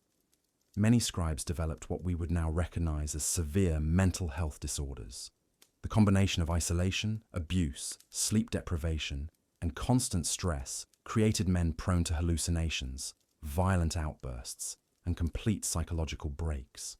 These symptoms were typically treated with more punishment and isolation, worsening their conditions and trapping them in cycles of suffering. The irony was profound. These men who preserved the wisdom and beauty of human civilization were themselves denied any chance to experience wisdom or beauty in their own lives. They copied love poems while never knowing love, transcribed philosophical treatises while being denied the freedom to think, and preserved religious texts while being cut off from spiritual comfort. Their bodies became twisted monuments to their suffering. Curved spines, gnarled hands, dimmed eyes, and stooped postures marked them as surely as any brand. Society could identify a scribe at a glance by the physical toll their profession had taken on their bodies. They were walking reminders of the price paid to preserve knowledge in an age when literacy was rare and precious. Even death offered little dignity for these broken men. They were typically buried in unmarked graves, their names forgotten as quickly as their suffering had been ignored in life. The scribe's fingers trembled as the flickering oil lamp cast dancing shadows across the parchment before him. Hour upon hour, day upon day, year upon year, his life had been consumed by the endless copying of texts, the meticulous formation of letters, the crushing weight of perfection demanded by his masters. The monasteries and courts of medieval Europe had moulded him into something barely human, a living extension of the quill itself. Brother Thomas pressed his burning eyes shut for a moment, feeling the familiar ache that had settled permanently behind his temples. The scriptorium was silent, save for the scratching of nibs and the occasional cough from his fellow scribes. They were all shadows of men, bent and broken by their craft. Their bodies testimony to decades of hunching over manuscripts in the dim light of dawn and dusk.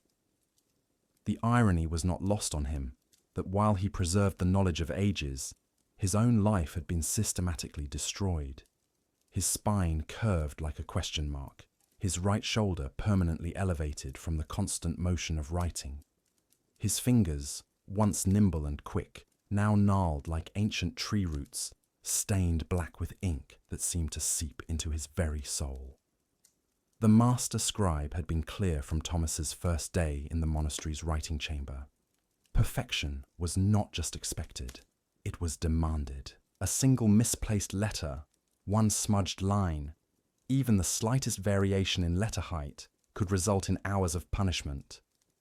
Thomas had learned early that the life of a scribe was one of absolute precision under the threat of absolute consequences. He remembered the young novice who had arrived just last spring, eyes bright with the naive belief that copying manuscripts was a noble calling. By autumn, those same eyes had grown dim and hollow, the boy's spirit crushed under the relentless pressure to produce flawless work. The monastery had taken another soul and transformed it into a mere tool for preservation. The scribes rarely spoke of their previous lives. But Thomas sometimes wondered what he might have become in another world. A farmer, perhaps, feeling soil between his fingers instead of parchment. A craftsman, creating beauty with his hands, rather than simply reproducing the thoughts of others. But such dreams were dangerous luxuries that only led to deeper despair. As the bells tolled for vespers, Thomas set down his quill with the careful precision that had been beaten into him through years of discipline. His day's quota was complete. 12 pages of Augustine's Confessions, each letter formed with painstaking accuracy. Tomorrow would bring another 12 pages, and the day after that, and the day after that, until his fingers could no longer grip the quill, or his eyes could no longer focus on the parchment. The life of a medieval scribe was indeed harsh, but perhaps the greatest cruelty was not the physical toll it exacted, but the way it slowly erased the individual beneath the craft. Each day, Thomas felt a little more of himself disappear into the endless sea of words he copied, but could never truly call his own. He was a vessel for the thoughts of others, a conduit for knowledge that would outlive him by centuries. Yet he himself would leave no mark upon the world, save for the anonymous letters marching across countless pages in scriptoriums across Christendom. The scribes were the invisible architects of medieval learning, their suffering the hidden foundation upon which intellectual civilization was built. They gave their bodies, their minds, and their very identities so that knowledge might survive the darkness of their age. As we settle deeper into our exploration of the scribe's world, we find ourselves witnessing a transformation as profound as it is devastating. The systematic dismantling of a human being's capacity for connection, for empathy, for the very qualities that make us most human. You see, the physical torment we've discussed was merely the beginning. The true horror of the scribe's existence lay not just in the broken bones and failing eyesight, but in what the masters deliberately stripped away from their souls. This was psychological warfare waged against children, a methodical erosion of everything that might interfere with their singular purpose as living writing machines. From the moment a child entered the scriptoriums, the process of dehumanization began in earnest. They were forbidden from speaking unless directly questioned. Their names were replaced with numbers or simple designations based on their duties. Personal possessions were confiscated and destroyed. Any reminder of their former lives, their families, their individual identities was systematically eradicated. The masters understood that human connection breeds compassion, and compassion breeds inefficiency. A scribe who remembered what it felt like to be loved might hesitate when copying execution orders. One who retained empathy might question the wisdom of the texts they transcribed. So these qualities had to be eliminated entirely. Sleep deprivation became a weapon of psychological control. Scribes were roused at random hours for additional copying duties, their circadian rhythms deliberately disrupted until they existed in a constant state of exhausted confusion. This made them more malleable, less likely to resist, more dependent on their masters for basic orientation in time and space. Food was used as another tool of manipulation. Meals were irregular and inadequate, keeping the scribes in a state of chronic hunger that made survival their primary concern. But even more insidious was how food became a reward system. A scribe who completed their quota without error might receive an extra crust of bread. One who showed exceptional speed might be given a small portion of meat. This created a desperate competition among the scribes, turning potential allies against each other in their scramble for basic sustenance. The isolation was perhaps the cruelest aspect of all. Scribes worked in silence, forbidden from making eye contact with their peers. They slept in individual cells, barely large enough for a straw pallet. Any attempt at communication was met with severe punishment. Some scribes went years without hearing their own voice, months without experiencing human touch beyond the blows of their masters. This enforced solitude had devastating psychological effects. Many scribes developed what we might recognize today as severe depression and anxiety. They would rock back and forth while working, a self-soothing behavior that provided minimal comfort in their isolated world. Others retreated so far into themselves that they seemed to exist in a permanent state of dissociation, their minds fleeing to some internal refuge, while their bodies mechanically performed their duties. The masters also employed more sophisticated psychological tactics. They would occasionally show brief moments of kindness or approval, creating what modern psychology recognizes as trauma bonding. A scribe might receive a rare word of praise or a slightly larger meal, creating a desperate gratitude that made them even more dependent on their oppressor's approval. Religious indoctrination became another tool of control. Scribes were taught that their suffering was divinely ordained, that their pain was a form of spiritual purification. They were told that questioning their masters was tantamount to questioning God himself. This spiritual manipulation made resistance not just physically dangerous, but morally terrifying. The effects of this psychological torment were cumulative and irreversible. Scribes who survived into adulthood bore the deep emotional scars of their training. They struggled to form relationships, having been conditioned to see other humans as either threats or competitors. Many were incapable of experiencing joy or pleasure, their emotional range having been systematically narrowed to fear, pain, and the grim satisfaction of completed work. Those who eventually gained their freedom often found themselves unable to function in normal society. They had been so thoroughly institutionalized that the outside world seemed alien and terrifying. Many chose to remain in the service of religious or governmental institutions, the only environment they understood. Others simply wandered, lost souls carrying the invisible wounds of their systematic dehumanization. The tragedy extended beyond the individual scribes to their potential families and communities. Those who did attempt to form relationships often struggled with intimacy and trust. They had been trained to view emotional connection as weakness, physical comfort as dangerous distraction. Many remained celibate, not from religious conviction, but from an inability to conceive of themselves as worthy of love or capable of giving it. Perhaps most heartbreaking of all were the scribes who internalized their master's view of them as mere tools. They came to see themselves as fundamentally different from other humans, as creatures designed solely for the production of text. Even when freed from their bonds, they continued to define their worth entirely through their output, unable to imagine any value in their existence beyond their ability to copy words onto parchment. The psychological damage was so complete that many scribes lost the ability to think creatively or independently. They could faithfully reproduce existing texts, but struggled to compose even simple personal letters. Their minds had been trained to be receptacles and conduits, not generators of original thought. This intellectual imprisonment often proved more binding than any physical chain. Some scribes developed elaborate internal fantasy lives as an escape from their reality. But even these private refuges were tainted by their conditioning. Their dreams were often filled with images of writing, endless scrolls that needed copying, texts that demanded their attention, even in sleep. There was no true escape from their psychological prison.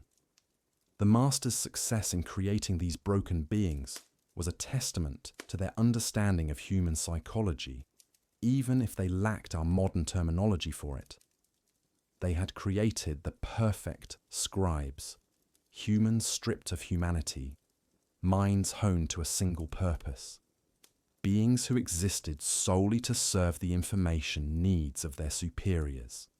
And so the scribes worked on, day after day, year after year, their personalities erased, their spirits crushed, their capacity for human connection severed. They were living ghosts, shadows of what they might have been, testament to the depths of cruelty that humans can inflict upon one another in the name of efficiency and order. The monastery bells had long since ceased their evening call to Compline when young Edmund finally set down his stylus, his cramped fingers barely able to release their grip on the worn reed.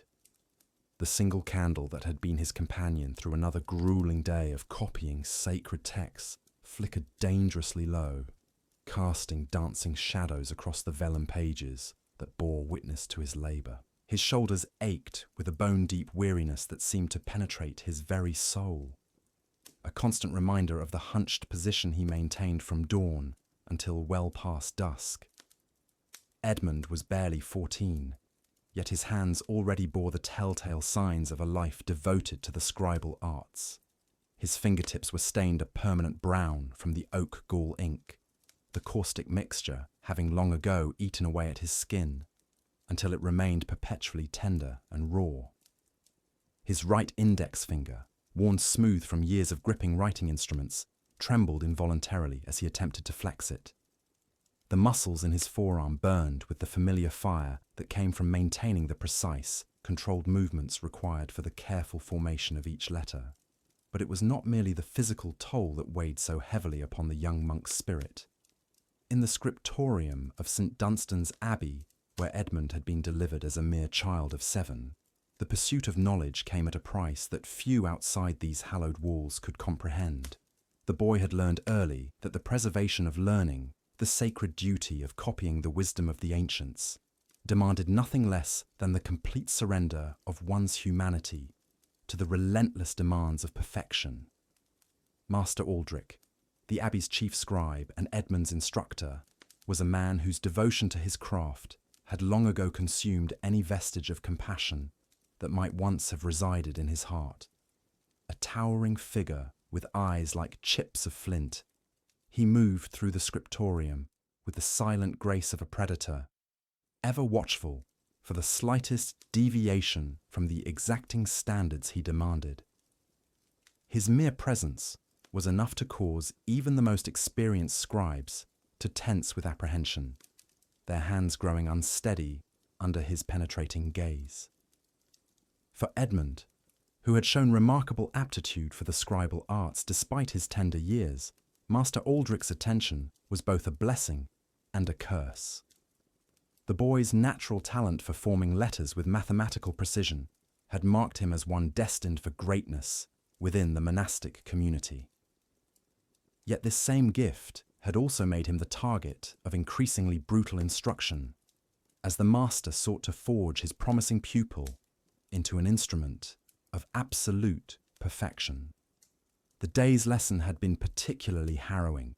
Edmund had been tasked with copying a passage from St. Augustine's Confessions, the Latin text requiring not only flawless penmanship, but also a deep understanding of the theological concepts being transcribed. A single misplaced stroke, a moment's lapse in concentration that resulted in an imperfect curve, or an uneven spacing between letters, would bring down Master Aldrich's wrath with terrifying swiftness. The first error had come barely an hour into the morning's work. Edmund's weary mind, still foggy from another night of insufficient sleep, had allowed his attention to wander for the briefest of moments. When he returned his focus to the page before him, he discovered with growing horror that his hand had continued its mechanical motions, producing a malformed letter that stood out like a blemish against the otherwise pristine text. Master Aldrich's response had been swift and merciless. The wooden rod that served as both pointer and instrument of correction came down across Edmund's knuckles with a crack that echoed through the silent scriptorium. The pain was immediate and intense, shooting up the boy's arm like liquid fire and causing him to gasp involuntarily. But worse than the physical agony was the burning shame that followed, the knowledge that his moment of weakness had been witnessed by every scribe in the room. Mindfulness, Brother Edmund, Master Aldrich had intoned in his cold, measured voice. The preservation of God's word demands nothing less than absolute attention. A single flawed letter may corrupt the meaning of an entire passage, leading countless souls astray. The question hung in the air like an accusation, and Edmund could only bow his head in acknowledgement of his failure. He had been forced to begin the entire page anew, his throbbing hand making each subsequent letter a test of will. The lost hours would need to be made up during the evening's personal study time, further reducing the meagre rest that was his only respite from the day's labours. But the morning's punishment had been merely the beginning of Edmund's ordeal. As the day progressed, the cumulative effects of exhaustion, hunger, and mounting pressure began to take their toll. His usually steady hand grew increasingly unsteady, and with each small imperfection, Master Aldrich's corrections became more severe. By the time the abbey bells rang for sext, the midday prayer, Edmund's hands were a map of welts and bruises, each mark a testament to his perceived failures. The brief respite offered by the prayer service provided little comfort for the beleaguered young scribe. As he knelt in the chapel alongside his brothers, Edmund found it increasingly difficult to focus on the sacred words being chanted around him. His mind remained trapped in the scriptorium, replaying each mistake, each moment of imperfection that had brought down Master Aldrich's displeasure. The Latin phrases that should have brought peace to his troubled soul seemed instead to mock him, reminding him of his own inadequacy in preserving their sacred meaning. When the community returned to their labours, Edmund discovered that his ordeal was far from over. Master Aldrich had prepared a new task for him, one that would test not only his technical skills, but also his ability to maintain composure under extreme pressure. The boy was to copy a particularly complex illuminated initial, an elaborate letter D that began the opening of the Gospel of Matthew. The design required not only perfect calligraphy, but also delicate artwork, with intricate flourishes and decorative elements that demanded absolute precision. The work was painstaking in the extreme. Each curve of the letter had to be formed with mathematical exactness, the thickness of each line carefully controlled to create the proper visual balance. The decorative elements that surrounded the letter required an artist's eye and a surgeon's steady hand, as even the slightest deviation from the prescribed pattern would render the entire piece worthless. Edmund approached the task with the grim determination of a condemned man facing execution. He knew that failure was not merely unacceptable, but potentially catastrophic for his future within the monastery. Master Aldrich had made it clear that this assignment would serve as a measure of the boy's worthiness to continue his scribal training. Success might earn him a grudging nod of approval. Failure would likely result in his reassignment to the kitchens or stables, a fate that would effectively end his dreams of scholarly achievement. Hours passed in agonizing concentration as Edmund laboured over the intricate design. His world narrowed to the small section of vellum before him, every fibre of his being focused on the controlled movement of his stylus. The sounds of the scriptorium faded into background noise as he entered a state of almost meditative concentration, his consciousness merging with the rhythm of his work. Yet even as he poured every ounce of his skill and determination into the task, Edmund could feel the presence of Master Aldrich hovering nearby like a malevolent spirit. The older monk's shadow would occasionally fall across the boy's work surface, causing Edmund's heart to race with anxiety. He knew that his instructor was watching, waiting for the inevitable moment when exhaustion or nerves would cause his hand to falter. The moment came, as both master and student knew it would, during the final stages of the illumination. Edmund's overtaxed muscles, trembling from hours of sustained precision work, betrayed him at the crucial moment when he was adding the final decorative flourish to the letter's upper curve. The stylus slipped almost imperceptibly, creating a tiny imperfection in what should have been a perfectly smooth line. To the casual observer, the flaw would have been virtually invisible, a microscopic deviation that in no way compromised the overall beauty or readability of the work. But Master Aldrich's trained eye caught the imperfection immediately, and his reaction was swift and devastating. "Ruined," he declared in a voice that carried clearly through the now silent scriptorium. Hours of work destroyed by a moment's carelessness. The vellum, representing not only Edmund's labour but also precious materials that had cost the abbey dearly, was swept from the work surface and cast into the fire that warmed the scriptorium. The boy watched in horror as his hours of meticulous work were consumed by the flames, the beautiful illumination curling and blackening before disappearing entirely into ash and smoke. But the destruction of his work was only the beginning of Edmund's punishment. Master Aldrich, his face a mask of cold fury, ordered the boy to extend his hands palm upward. The rod that descended upon them was wielded with a force that spoke of years of accumulated frustration and disappointment. Each blow sent waves of agony racing up Edmund's arms, and by the time the punishment was complete, his palms were swollen and bleeding. "You will begin again," Master Aldrich commanded, his voice devoid of any trace of mercy. "And you will continue to begin again until you have achieved perfection." As night fell, and the other scribes departed for their evening meal and rest, Edmund remained at his workstation, beginning anew the task that had already consumed his entire day. His hands, now nearly too damaged to properly grip a stylus, shook with exhaustion and pain as he attempted to form the opening strokes of the illuminated letter.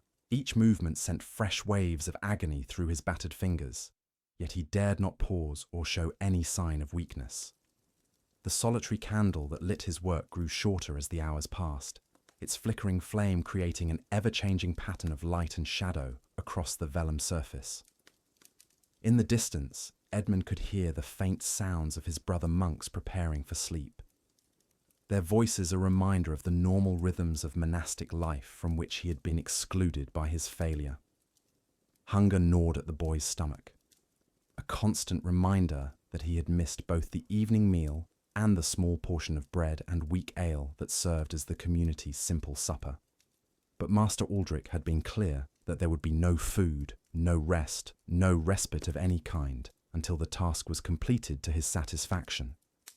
Edmund's physical needs were secondary to the demands of perfection, his human frailty an obstacle to be overcome rather than a condition to be acknowledged.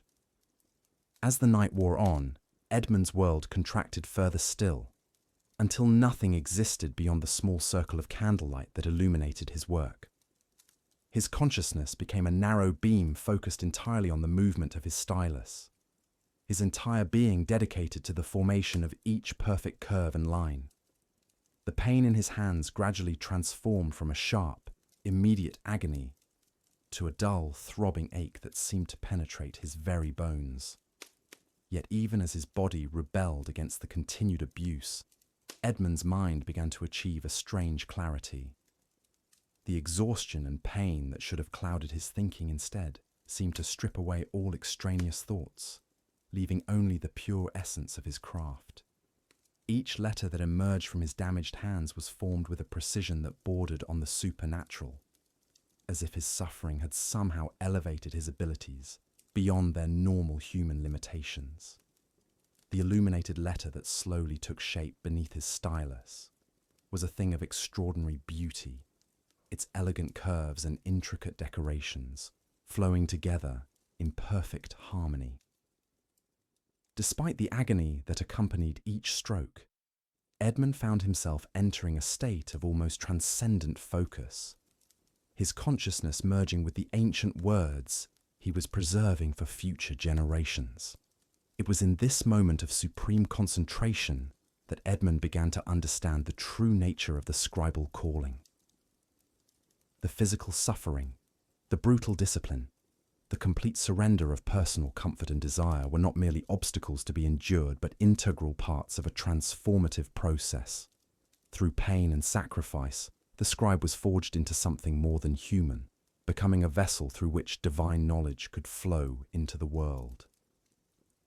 Yet even as this realization dawned upon him, Edmund could not escape the growing awareness of the price being demanded. His childhood, his health, his very sense of self were being systematically dismantled in service to an ideal that seemed to value perfection above all human considerations. The boy he had been was disappearing, replaced by something harder and colder, a living instrument dedicated solely to the preservation of knowledge. When Master Aldrich finally appeared to inspect the knight's work, The eastern sky was already beginning to show the first pale hints of dawn. The old monk's examination of Edmund's illumination was conducted in complete silence, his experienced eye searching for any flaw that might justify further punishment. But even his exacting standards could find no fault with the work that had been produced through such extraordinary suffering. "Acceptable," he declared at last, the single word representing the highest praise Edmund had ever received from his instructor. As Edmund finally allowed himself to collapse onto his narrow straw pallet, his body trembling with exhaustion and his hands too damaged to properly remove his robes, he reflected on the path that had led him to this moment. The eager child who had first entered the scriptorium 7 years earlier had been systematically broken down and rebuilt according to Master Aldrich's vision of scribal perfection. Each day had brought new challenges, new opportunities for failure, new reasons for punishment and correction. The physical toll was obvious in every aspect of Edmund's appearance. His spine had developed a permanent curve from years of hunching over manuscripts, giving him the stooped posture of a man 3 times his age. His eyes, strained from countless hours of work in poor light, had grown weak and watery, requiring him to squint even at objects only a few feet away. His hands, once soft and unmarked, were now a landscape of scars and calluses, permanently stained with ink and bearing the accumulated damage of thousands of corrections. But the psychological transformation was even more profound than these physical changes. The curious, eager child who had once asked endless questions about the texts he was copying had learned to suppress such impulses entirely. Questions led to distractions, distractions led to errors, and errors led to punishment. Better to become a perfect instrument, accepting instruction without question, and performing tasks without the dangerous luxury of independent thought. The relationships that should have sustained him through these difficult years had been systematically severed by Master Aldrich's design. Friendship with his fellow scribes was discouraged as a potential source of distraction and comparison. Contact with family members outside the monastery was forbidden entirely, as earthly attachments were seen as incompatible with the total dedication required for scribal excellence. Even his relationship with God had been transformed from one of love and wonder into a grim duty, as prayer became yet another opportunity for evaluation and correction. Edmund's dreams, when exhaustion finally allowed him to sleep, were filled with letters and illuminations, endless pages of text that needed to be copied with impossible perfection. He would wake with his hands cramped into the shape of holding a stylus, his mind immediately focused on the day's tasks before consciousness had fully returned. The boundary between his work and his identity had dissolved so completely that he no longer existed as a separate entity from his craft. Yet despite the enormous cost of his training, Edmund had indeed achieved something remarkable. His technical skills had reached a level that bordered on the miraculous. His ability to form perfect letters and create beautiful illuminations surpassing even that of scribes with decades of experience. The manuscripts that emerged from his hands were works of art that would be treasured for centuries, their beauty and precision a testament to the sacrifices that had made them possible. Master Aldrich's methods, brutal though they were, had succeeded in their ultimate goal. Edmund had been transformed from a mere human being into something approaching a living extension of the divine will, a perfect instrument for the preservation and transmission of sacred knowledge. The boy's individual desires, his personal happiness, his basic human needs, had all been subordinated to this higher purpose. As Edmund lay on his straw pallet in the pre-dawn darkness, his damaged hands folded across his chest and his eyes staring sightlessly at the stone ceiling above, he embodied both the triumph and the tragedy of the medieval scribal tradition. He had achieved perfection at a cost that no modern observer could fully comprehend, becoming a master of his craft through a process that had systematically destroyed almost everything that made him human. The irony was not lost on the young monk that in preserving the wisdom and beauty of past ages, he had sacrificed his own youth and vitality on the altar of perfection. The manuscripts he created would outlive him by centuries, their elegant letters and stunning illuminations bearing witness to skills purchased with suffering and dedication that bordered on the inhuman. In the end, Edmund represented both the highest achievement and the greatest tragedy of the medieval scribal tradition. His story was one of extraordinary skill, gained through extraordinary sacrifice, of divine beauty, created through human suffering, of knowledge preserved at a cost that few were willing or able to pay. Looking at these brutal training methods of medieval scribes, we can begin to understand why their bodies broke down so completely by the time they finished their education. Years of hunched postures, repetitive motions, and physical punishment had already carved deep grooves of damage into their developing frames. But the physical torment was only half the story. The psychological conditioning they endured was equally devastating, designed to strip away every trace of individual will and replace it with absolute obedience to the written word. The masters understood that creating a perfect scribe required more than just teaching technique. They needed to fundamentally rewire the human mind, to transform independent thinkers into human copying machines who would never question, never deviate, never express their own thoughts or feelings. This psychological programming began from the moment a child entered the scriptorium and continued relentlessly until their spirit was completely broken. Sleep deprivation was one of the most effective tools in this mental conditioning arsenal.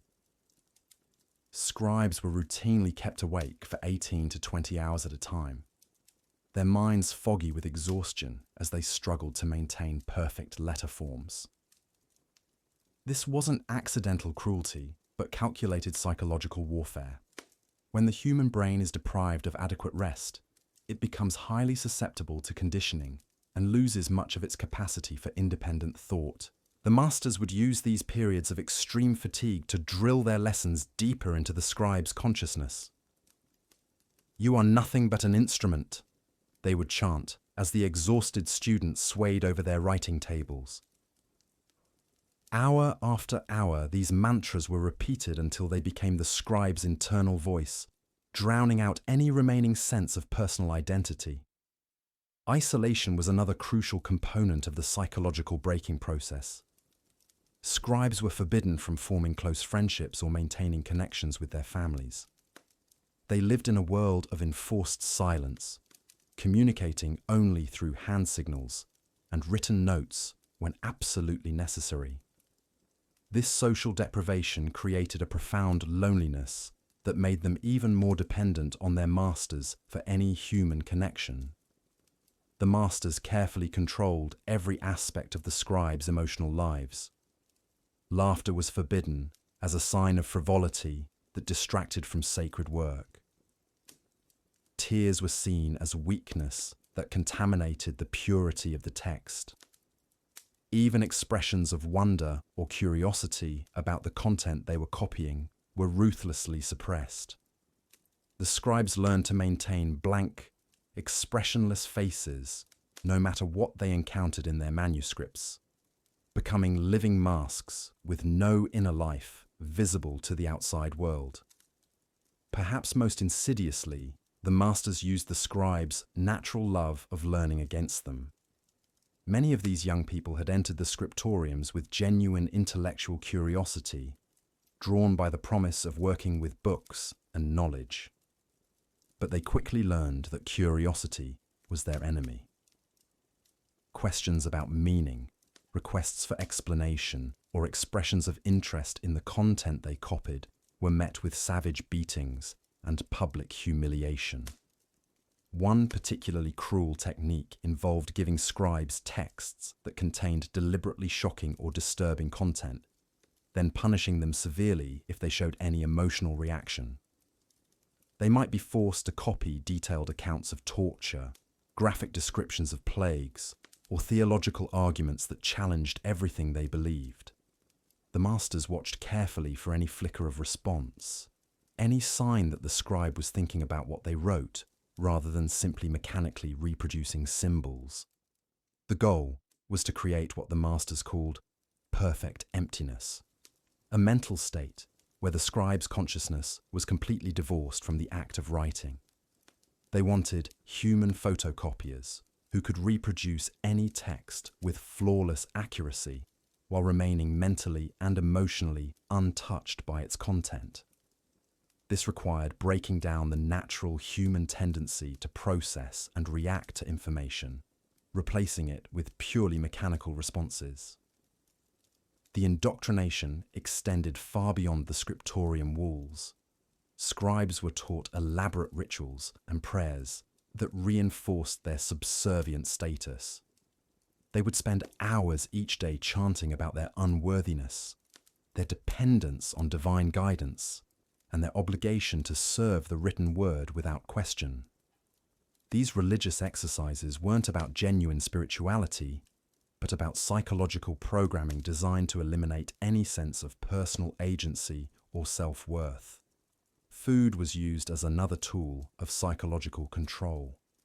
Scribes were kept on the edge of malnutrition, not just to save money, but to maintain them in a weakened mental state where they lacked the energy for rebellion or independent thought.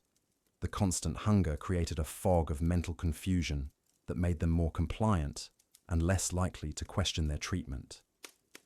The masters also employed sophisticated techniques of intermittent reinforcement to maintain control. Occasionally, a scribe who showed perfect obedience might receive a tiny reward, an extra portion of food, a brief moment of approval, or permission to sleep an additional hour. These rare positive experiences created powerful psychological bonds, similar to what we now recognize in abuse victims who become attached to their abusers. Competition between scribes was carefully orchestrated to prevent solidarity and mutual support. The masters would pit students against each other, offering small privileges to those who reported infractions by their peers. This created an atmosphere of suspicion and betrayal where no one could trust anyone else, further isolating each individual and making resistance nearly impossible.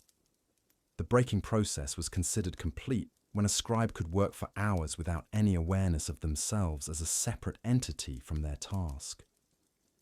They described it as a state of holy emptiness, where the scribe's personality dissolved entirely, leaving only the pure act of reproduction. Veterans of this training often spoke of feeling like ghosts inhabiting their own bodies, present but not really alive, aware but not truly conscious. The psychological damage from this conditioning was permanent and profound. Even after completing their training, scribes struggled with basic human emotions and relationships. Many reported feeling like they were watching their own lives from outside their bodies, unable to fully engage with experiences that didn't involve copying text. They had been so thoroughly programmed to suppress their natural responses that they lost the ability to access their own feelings and desires. This psychological conditioning created the perfect servants for authoritarian systems that valued conformity above all else. The scribes who emerged from this process were incapable of questioning authority, challenging established ideas, or thinking creatively about the texts they encountered. They had become exactly what their masters wanted: human machines for preserving and transmitting information without alteration or interpretation. But the cost of creating these perfect copying instruments was the complete destruction of human potential. Each scribe represented years of systematic psychological torture designed to eliminate everything that made them unique individuals. They were living sacrifices to the demands of textual preservation. Their personalities and dreams burned away in service to the written word. The tragedy is that many of these scribes had originally possessed brilliant minds and creative spirits. Under different circumstances, they might have become great thinkers, artists, or innovators. Instead, they were deliberately broken and reshaped into tools, their human potential sacrificed to maintain the rigid control systems of their era. So, we've journeyed through the harsh realities of medieval scribe life, the brutal training, the physical devastation, the psychological conditioning that stripped away their humanity piece by piece. These young boys, torn from their families and thrust into a world of relentless discipline, became living instruments of knowledge preservation at an unimaginable cost. But perhaps the greatest tragedy wasn't just what happened to individual scribes. It was how this system of suffering became normalized, even celebrated. Society praised these learned men, while willfully ignoring the broken bodies and shattered minds that made their existence possible. The monastery walls that housed these scriptoriums weren't just barriers against the outside world. They were fortresses of silence, concealing the systematic brutalization of children in service to civilization's grand project. What we must remember is that behind every illuminated manuscript, every preserved text that survived the Middle Ages, there stands the ghost of a scribe whose childhood was sacrificed, whose body was destroyed, whose spirit was methodically crushed under the weight of endless copying. These weren't willing martyrs to knowledge. They were victims of a system that valued information over human dignity, preservation over personal welfare. The irony cuts deep. In their desperate attempt to save human knowledge for posterity, medieval society created a machine that devoured human beings. The very texts that would eventually help lift humanity out of ignorance were written by hands that trembled with pain, copied by eyes that wept from strain, preserved by minds that had been systematically broken to ensure compliance. So, as we close this chapter on one of history's most overlooked forms of suffering, we're left with uncomfortable questions about the price of progress. How many other institutions throughout history have hidden similar horrors behind noble facades? How often have we celebrated achievements while remaining blind to the human cost that made them possible? The medieval scribes endured so that knowledge could survive. They paid the ultimate price, their health, their freedom, their very humanity, to ensure that future generations would have access to the wisdom of the past. In their suffering, they preserved the tools that would eventually expose the very system that destroyed them. Perhaps that's the most fitting tribute we can offer, to remember not just what they saved, but what they lost in the saving.